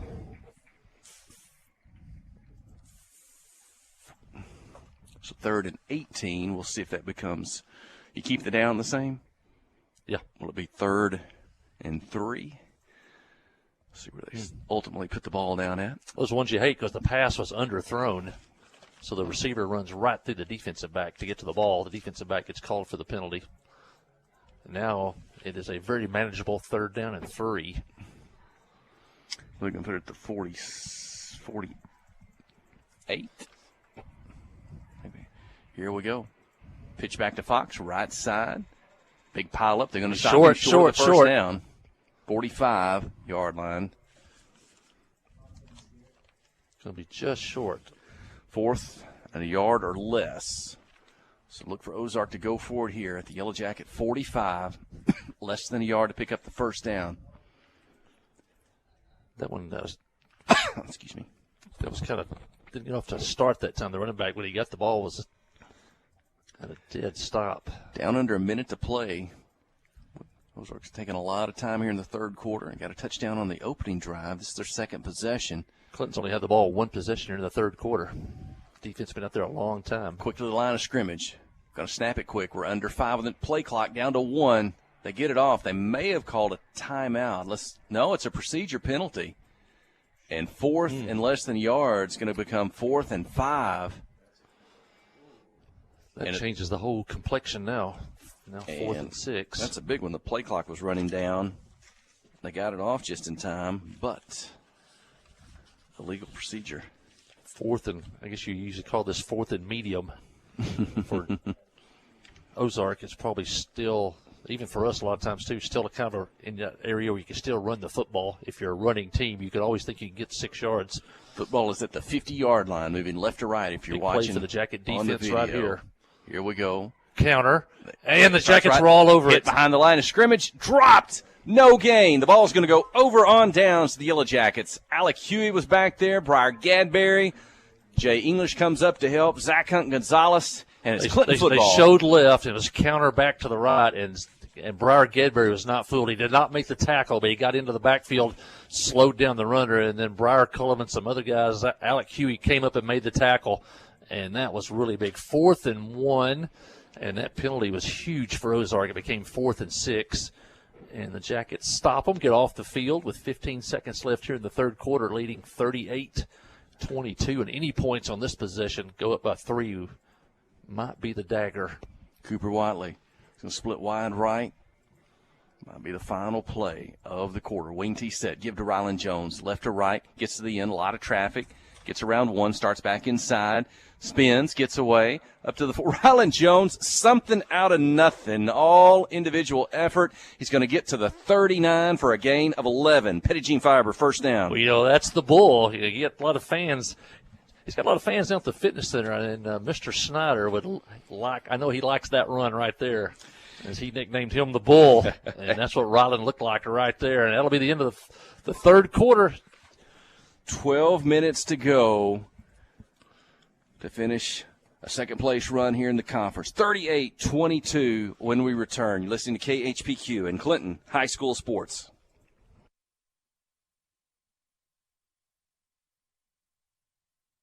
For excellence in auto body work and paint jobs, there's only one name to call. Justin's Collision Repair, Towing and Recovery. They strive for excellence in every job they do. Quality work is their specialty, and they pride themselves on the perfect color match. Plus, you'll know when your car is repaired at Justin's that it will last.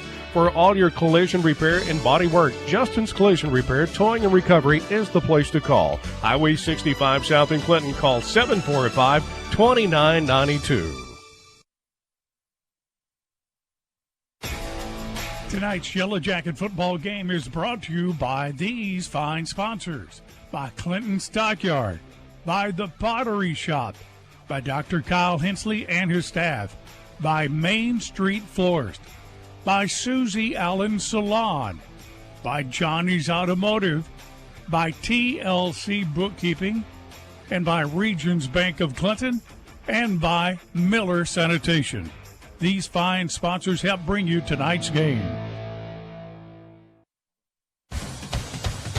Down to the timeout. Inside pitch to El McNabb coming out of the slot. And move it up to the 34. That's a 4-yard gain by McNabb. Second down for the Yellow Jackets to start the fourth quarter, leading 38-22. Clinton 8 wins, only 1 loss on the season. Ozark 7 wins, 2 losses. Both teams with only 1 loss in the conference. Two friends under center. Inside handoff, Gonzalez so quick. 35, 30, 25, 20, 15. Zach Hunt Gonzalez all the way up to the Ozark 10-yard line. A gain of 24 on the Petit Jean Fiber. First down. Another big run for the big man, Zach Hunt Gonzalez. I say it all the time. That's strength and speed combination. And the wing T, you need a great fullback to really make it operate well. He did it there. When you get those big runs like that, your interior line, your centers either made a great block or they've seen the wing T so many times to the outside that those linebackers overrun the play. And Zach Gonzalez goes right by him. And Venable checks in. Gonzalez checks out, catches breath. And Jones with a carry into the end zone. Touchdown, Ryland Jones. Clinton 44, Ozark 22. Extra point to come. Jackets score, and that might be the dagger, as it took them, a minute 12, a minute and 27 seconds. They have been scoring like lightning here in the second half. They only had the ball twice. Got about a 2-minute drive and a minute and 27-second drive. Fonte's got 5 extra points. He's got a field goal, and this one is up. It's high. It's deep. It's good. He's perfect. It's Clinton 45, Ozark 22, 10:48 remaining in the ball game. Let's go ahead and keep it here in our broadcast position. I'm Jeff Hall. That's Mike Holly. Aaron Duhon, our video engineer. Kelsey Robinson in the studio. And we don't often think of Clinton kind of as a quick strike offense, that wing T, that rushing attack. But whether it's on the ground or through the air tonight, they are big plays and very efficient. They are scoring quick. And just when Ozark gets it to tightens the gap, Clinton pushes it out again, and now we're down to the final quarter here in the final regular season football game of 2025. You know, we always say you get to week 10, you still have something to play for. It's been a good year, and the Yellow Jackets definitely with a lot to play for. They grabbed this second seed here tonight, and they'll also match last year's win total of 9. Jackets went 9-3 last year. They'll pick up their 9th win tonight as we head into the playoffs and look to become maybe another double-digit winning team in Clinton football history. Infante will kick it. He'll keep it on the turf. It'll bound down the field. Fielding at about the 11. Going to try to get back. I think they did a handoff. They did. And still on his feet, just across the 20 to the 26-yard line. Ozark will have it here. And as good as the offense has been tonight, I think our halftime guest, Leland Barkley, we were talking, I think he may give credit to the Yellow Jacket defense and what they did in that first half. And the defense is coming up strong. We're going to look back at this ball game, and I think they're considering the quality of the team we're playing, how many tackles for loss there have been, how many tackles at the line of scrimmage for no gain there's been against an offense that's been this good this year. And Coach Jordan Benson, the scheme they've put up, the players executing it, defense coming up really big tonight. This is the high-scoring team in the conference. And now they may look to go to the passing game. They're going to put 5 receivers out, empty backfield for Cap. Now you're putting them in things that really make them uncomfortable. But it's going to be a quarterback draw. He's going to run to the right side, get to the sideline, out of bounds, short gain, maybe 3 yards. Play clock was about to expire on that one. They snapped it and got it off just in time. Might have been some confusion. Well, there was a penalty. I thought that. You had people moving late there just before they snapped the football.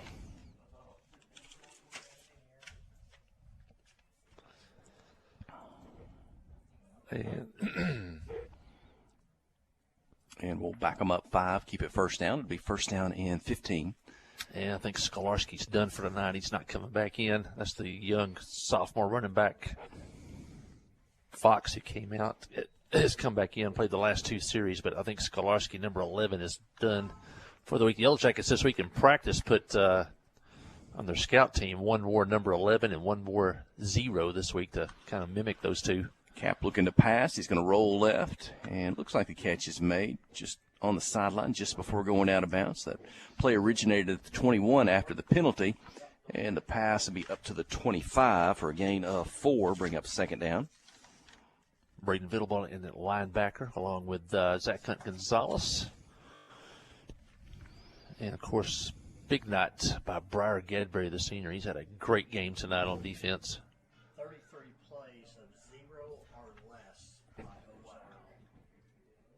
Oh.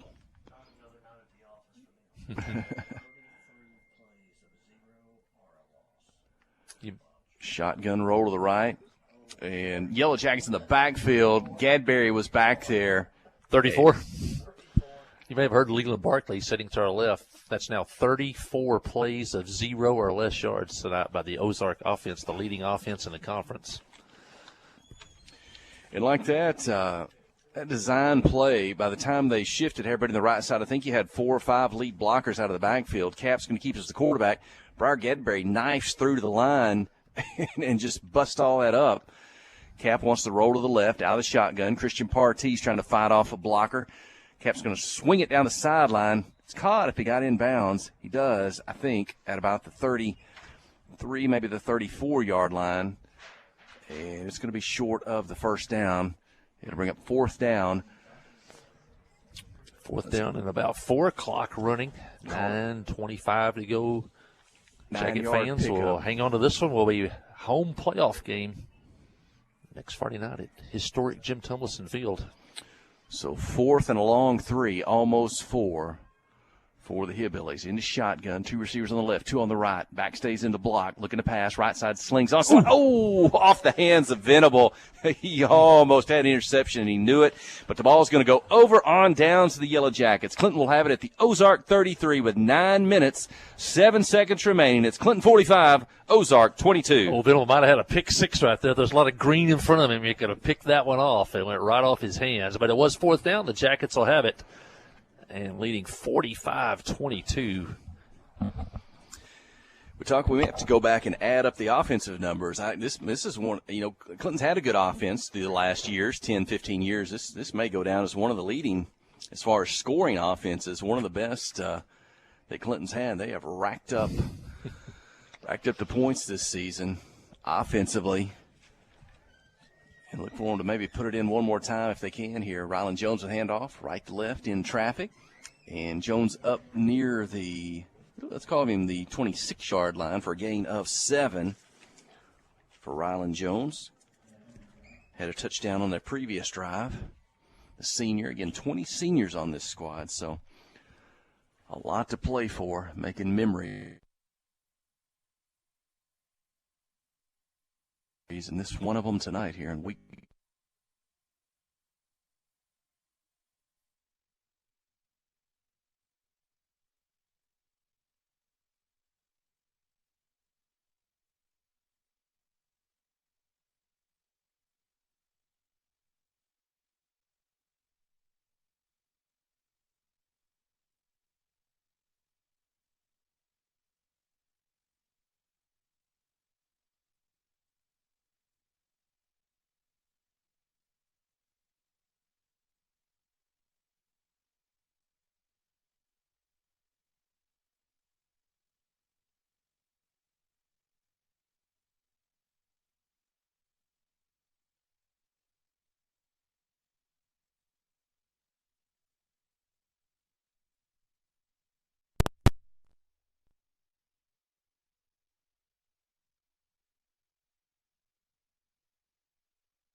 You might need in groceries. They also overachieve every day in their meat department. So when you're looking for a place to shop, give Goods Cash Saver a try. A supermarket that cares about you and your community and says, go Yellow Jackets.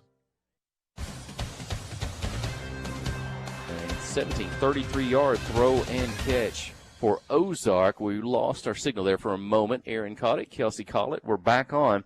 It's Ozark first down at the Yellow Jacket 33, 7:49 to go. And quickly up the line of scrimmage, Ozark got to play fast. It's Clinton 45, the Hillbillies 22.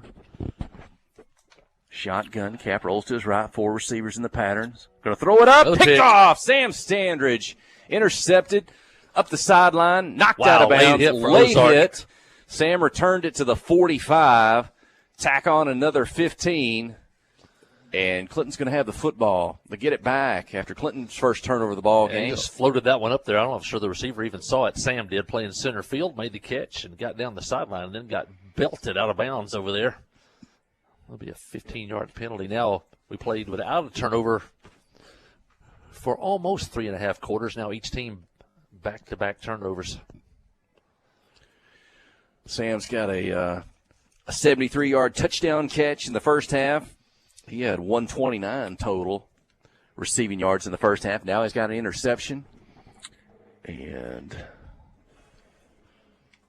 I think Sam's okay. I can see him across the way over there as they mark this penalty down to the Ozark 40. And I think the Yellow Jacket basketball coaching staff, we haven't seen them. We're on the home side. They said they were coming tonight. Tell Coach Judson Smith, Sam, it's going to be a while, Coach Smith, before Sam makes it over to the basketball court. They were stopping at Fat Daddy's in Russellville. I'm not sure if they got any farther than that, but we'll see. It was quite a crew in that car. Brody Dufran takes the snap, rises up, throws it, caught. Out on the left side, short of the sideline. I want to say that's Colton Warren, and that is Colton on the catch. And we tackled just a 1-yard throw and catch. And for Colt, that's his first catch of the night. 7:20, clock rolling, 45-22 the lead. Football at the Ozark 39. Clinton crowd on the far side, a lot of them standing up over there. Made the trip tonight. Rylan Jones, the handoff, right to left. Tackled forward to maybe the 32 for a 7-yard pickup. And I'll bring up third down. Third down and 3 for the Yellow Jackets.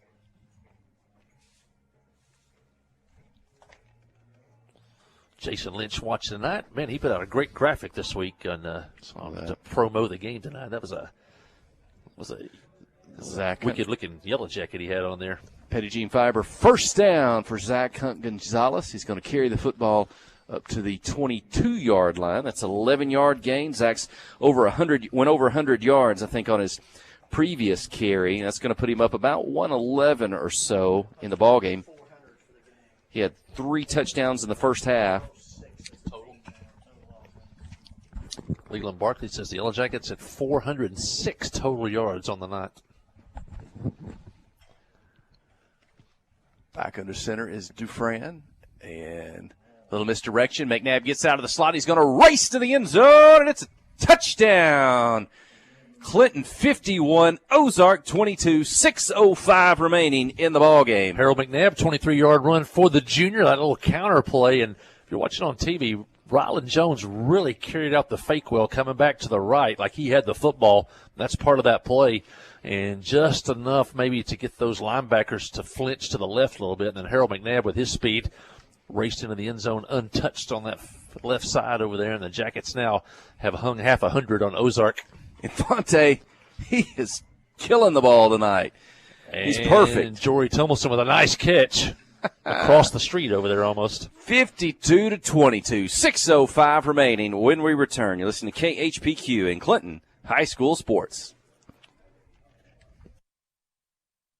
FL Davis Cash Lumber, your Ace Hardware store, is a proud sponsor of Clinton Yellow Jacket Sports. FL Davis Cash Lumber can help with your electrical, plumbing, paint, tools, hardware, and flooring needs. They're a full-service hardware store and lumber yard. FL Davis can provide you with everything you need for your residential or commercial projects. The knowledgeable staff is always on hand to answer your questions. Visit FL Davis Cash Lumber, your Ace Hardware store. Same place, now Ace.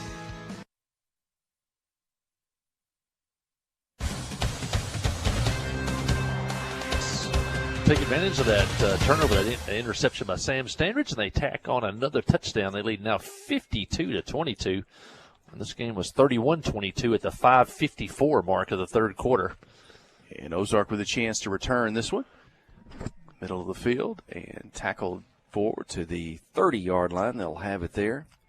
And since the 5:34 mark of the third quarter, the Yellow Jackets have scored 21 straight points. They lead now 52-22. So looking good for a home playoff game next Friday night as the Yellow Jackets are going to make the playoffs for the 10th straight season. And looking for a big crowd next Friday night at Jim Tummelson Field. Ozark will start off at their own 31-yard line.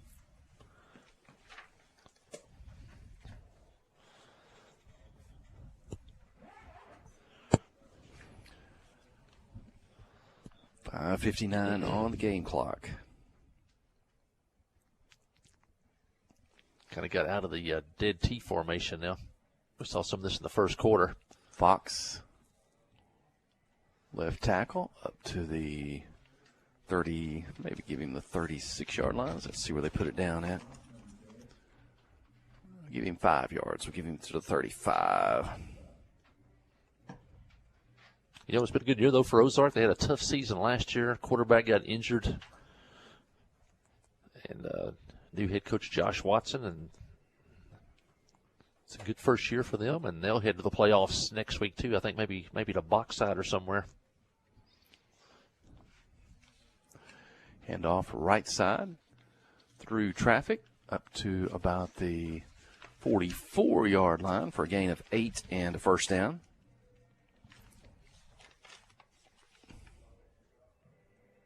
Caden Rosson on the carry, number 15, another big kid for them. 6'1", 180.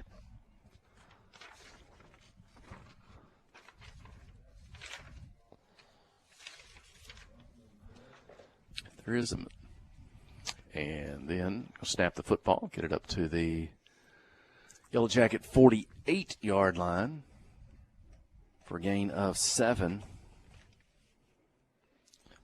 Keegan Rose in the middle of that defensive line.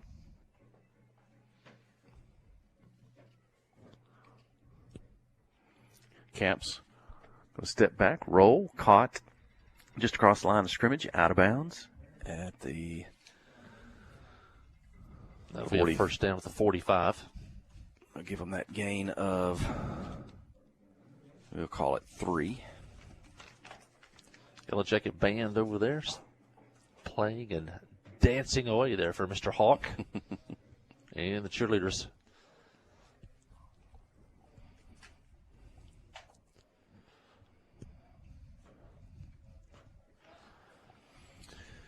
Looking down the line of scrimmage at the Yellow Jacket 45, shotgun snap, quarterback draw up the middle. Has a seam, tackle by Venable at the 37-yard line for a gain. They give him the 38 for a gain of 7. Yeah, we have mentioned Larry Swan, but once again, this is the second week he's now with a broken hand, playing with it casted and kind of taped up. But second straight week for the senior Larry Swan to play injured, but he's out there. Injury report been pretty good this week. Yellow Jackets pretty healthy. Coach Hudson feeling better this week. That's the injury report. Handoff. Ooh, nice tackle by Harold McNabb in the open field. Wow. And maybe a gain of 1. Harold probably gave up 25 pounds right there. Came up and struck the running back, made the tackle on the open field. People don't realize how difficult it is to tackle in the open field. Standards, by the way, not out there on this defensive series. Warren, Venable, Cullum out there in the secondary. 3rd down and 2. Inside handoff. Not going to make it. Might have got a yard. Running back juggled the ball on the handoff there. Able to keep possession. Now it's 4th down and 1. Gets to the 36 with 3 minutes to go in the ballgame. Clinton 52. Ozark 22. Yeah, I don't think anybody really, I'm not surprised that Clinton won the game, but I think a lot of people might be surprised by the outcome, by the point spread here.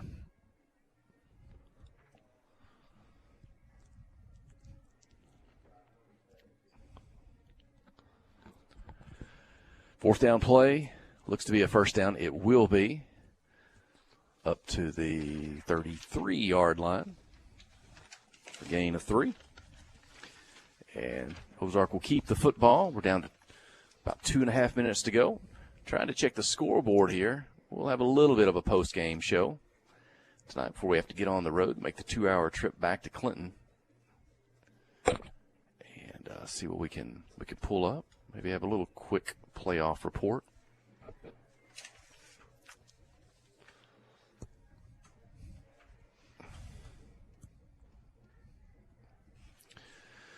Quick pass out on the left side, caught. Makes a move, makes a miss. 20-15-10, giving chase into the end zone, and that is a touchdown. 33 yards through the air, and a touchdown. Yeah, Colton Rawson on a 33-yard on the bubble screen. They got a good block out there, and then the Yellow Jackets missed a tackle.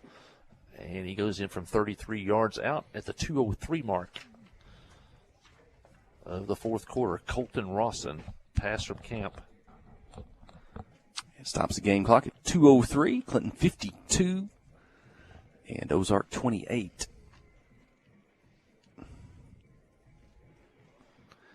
Ozark's gone for 2 every time tonight. They're 2 for 3 on those 2-point opportunities.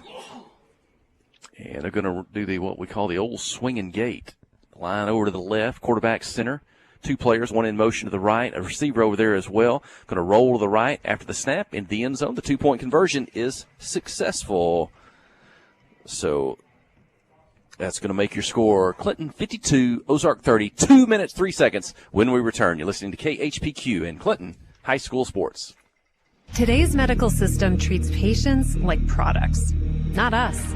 Conway Regional brings together key service lines, providers, and technologies to create a unique patient experience that is highly intentional and refreshingly personal.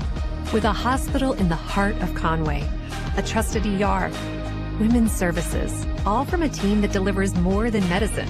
This is not mass-produced healthcare. This is your healthcare. Conway Regional. Curated care.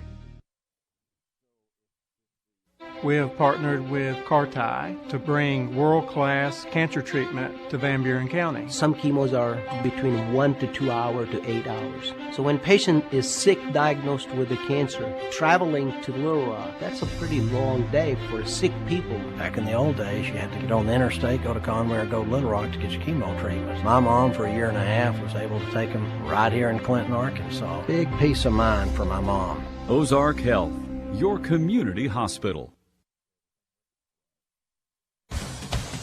0-0. So Ozark scores on a 33-yard touchdown pass to Colton Rawson. 2:03 left in the ballgame, but the Jackets lead 52-30. Here comes the onside kick and a quick recovery by the Yellow Jackets. And it's Braden Venable with a nice play at the 46-yard line. One thing I've noticed tonight, it's been really hard on this turf to get that ball to stay on the ground. Everything tonight has been like shoulder high, easy to catch on both teams on the kicking along the ground. And that was a fairly easy ball to handle there. And the Jackets have it. And Coach Dufresne will be more than willing to go into victory formation. With the 52-30 lead. And Venable will be out as the quarterback. Briar Cullum's in the backfield. Under center. Take the snap. Handoff is to Briar Cullum. He's going to stretch to the left. Gets near the sideline. Hit, spun. Tackled at the 50 for a 4-yard gain.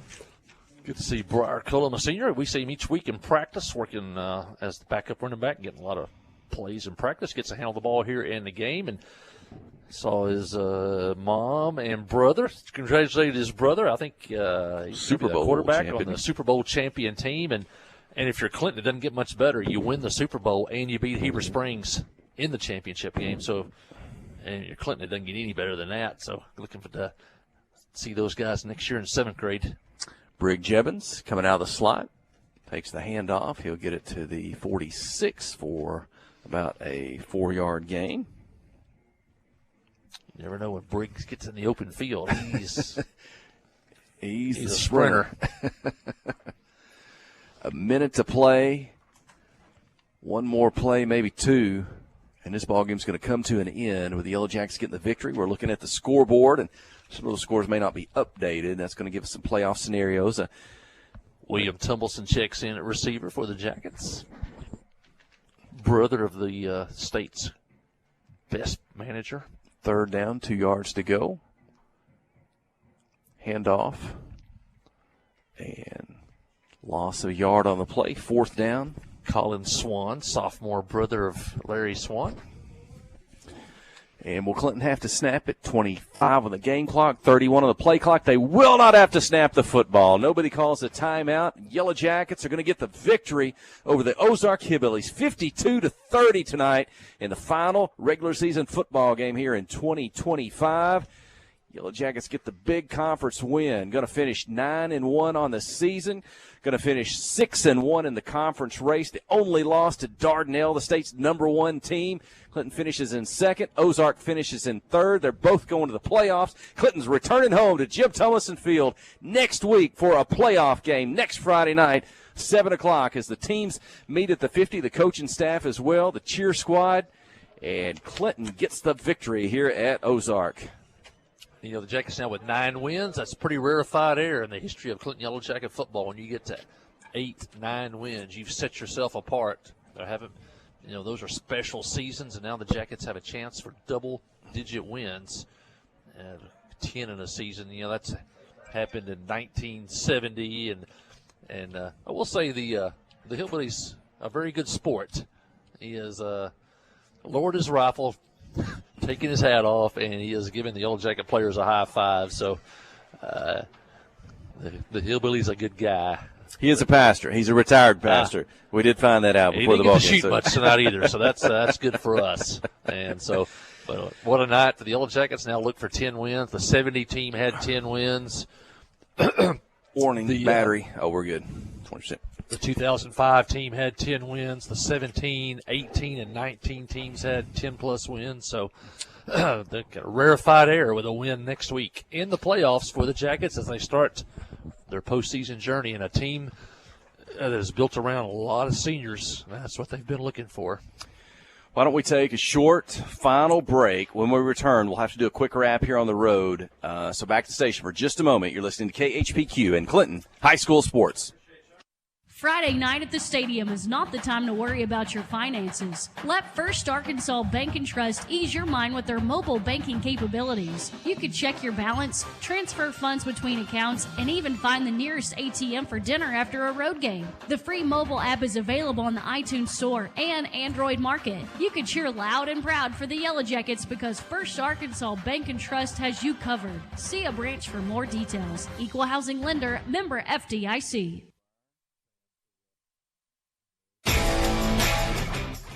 These fine Yellow Jacket boosters in part bring you tonight's football game. Van Buren County Veterinary Clinic, Elite Automotive, Troy Grashowski with Edward Jones Financial, PSG Heating and Air, Carey with CMG Home Loans, by Clinton Drug, by Tharp's Barbershop, by R Telco, and by Crowell Saw and Supply.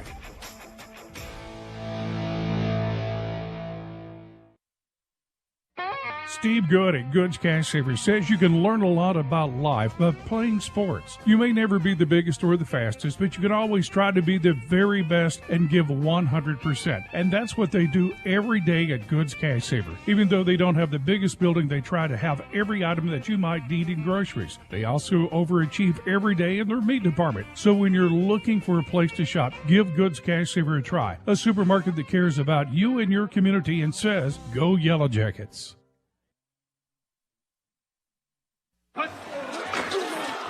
Life is better with football. And with First Security. We have the resources and the know-how to tackle your needs, plus a local team you can count on. So you're making better plays because First Security is making better happen during this season and every season. What's your better? Get there with us. Stop by your local First Security Banking Center or visit us online at fsbank.com today. First Security. Bank better. Member FDIC, Equal Housing Lender.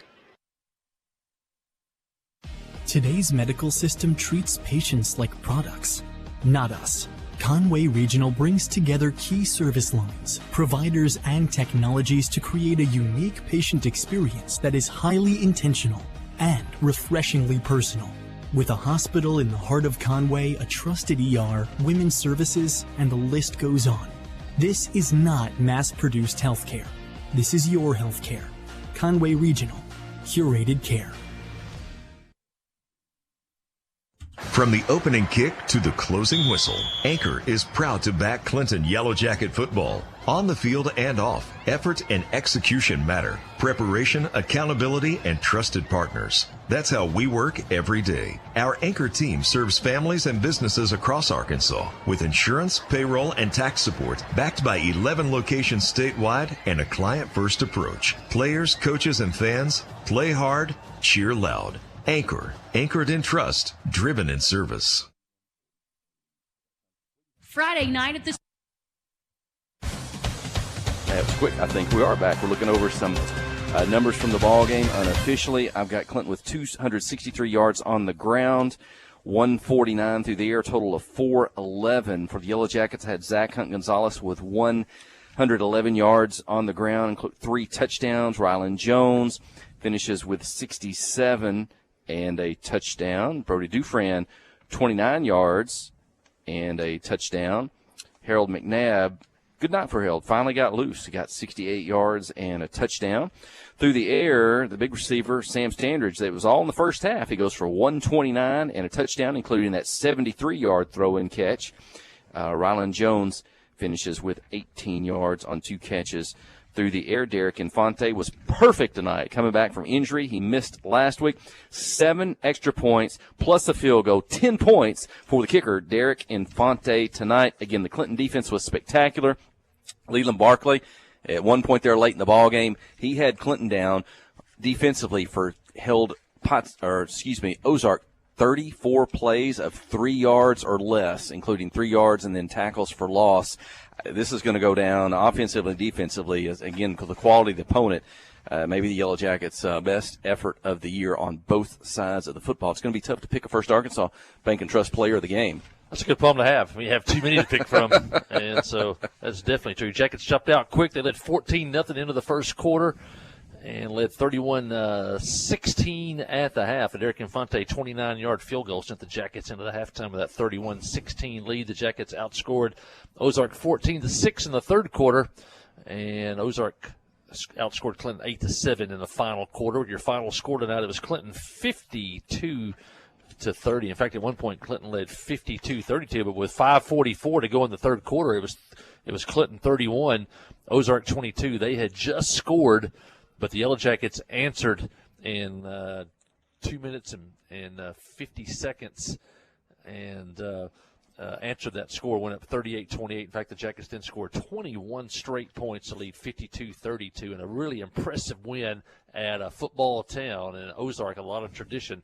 The Jackets win tonight 52-32. Jackets now 9-1 on the year, 6-1. They'll finish in conference play. They'll be the number 2 finisher in Conference 4. Ozark now 7-2, and Josh Watson's Ozark. Jackets will return home next Friday night, play in the playoffs. You don't know who the opponent is yet, but the Jackets at home next Friday night at Jim Tumleson Field. And what a night for Yellow Jacket football, and what a season it's been. It's far from over. But man, what a really impressive 2 weeks. You go to Mena after that long bus ride, and you dominate the game at Mena, and then you come here to Ozark the next week and win by a score of 52-30. Really impressive showing by Coach Dufresne and the coaching staff, and a senior-led football team. And time for the first Arkansas Bank and Trust player of the game. Appreciate their title sponsorship again this season. Stop in the Northside branch there, the shopping center across from Goods Cash Saver. Tell them you enjoy listening to football, especially when we're on the road 2 hours away like this. A big part of making that happen, and appreciate that sponsorship. Well, we called out some names earlier talking amongst ourselves. It's hard to pick. Sam Standridge goes huge. Again, 129 through the yards to the air, 73-yard touchdown. He had an interception in the second half. Both sides of the football, again, for Sam Standridge. Briar Gadberry, again, leads that defense like a couple of weeks ago, and that had maybe 34 plays of 3 yards or less that Ozark did. Zach Hunt-Gonzalez, 3 touchdowns offensively, goes over 100 yards tonight, does it on the defensive side of the football as well. Derek Infante, 10 points, 7 extra points, a field goal, coming back, having to miss a week, had a non-football injury, but he booted the football tonight, did a good job. Those are some players we mentioned. Again, you know, and you think about what that offensive line for the Yellow Jackets do when you pile up 263 yards against an Ozark football team, and so many players so good all over the field tonight. Yeah, great night for the Yellow Jackets. It's a great problem to have when you have too many players to pick for in the first Arkansas Bank and Trust player of the ball game. Let's go. Who you want to go with? We got Sam Standridge for sure. Derek Infante coming back off an injury last week and never misses a beat, as you said, 7 for 7 extra points and a 29-yard field goal and a kickoff also into the end zone. And I think with the senior Zach Hunt-Gonzalez, 3 touchdowns, 111 yards rushing, also a great job on defense. And you can't forget Briar Gadberry, the senior, might have had one of his finest defensive games of his career tonight here at Ozark. Those 4, your first Arkansas Bank and Trust players of the game. Well, that may do it for our broadcast position tonight here from Ozark. And certainly enjoyed being here. We'll look forward to playoff football. Thanks to Leland Barclay and the Arkansas Democrat Gazette folks joining us here in the booth tonight. Look for pictures tomorrow. Tell me your name again. Ron Green, the photographer tonight for the Democrat Gazette.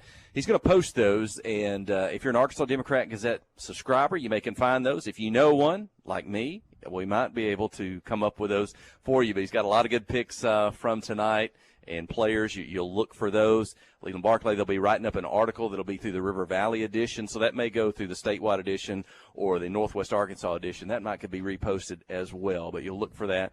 Enjoyed visiting with them on the broadcast line. Ozark, good host for us tonight. Good football town, as Mike Holly said. So, well, that'll do it. It's about time to load the bus, make the trip back to Clinton.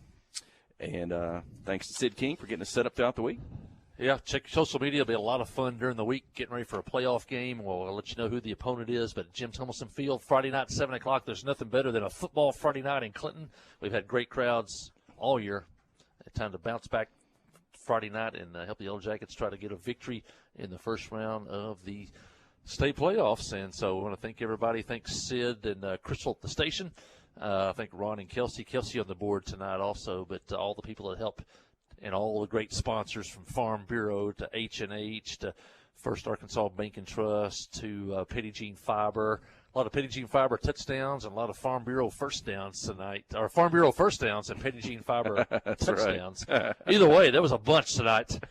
Somebody should have sponsored zero or lost yardage tonight. You would have got your money's worth tonight on sponsoring that. So that's right. But man, we had a great time tonight. We love bringing you Yellow Jacket football. It is definitely a labor of love. We got Aaron Duhan, the engineer, nobody better than the Duhan, and we'll reassemble next Friday night. We'll do it. That's Mike Holly. I'm Jeff Hall. You've been listening to KHPQ and Clinton High School Sports.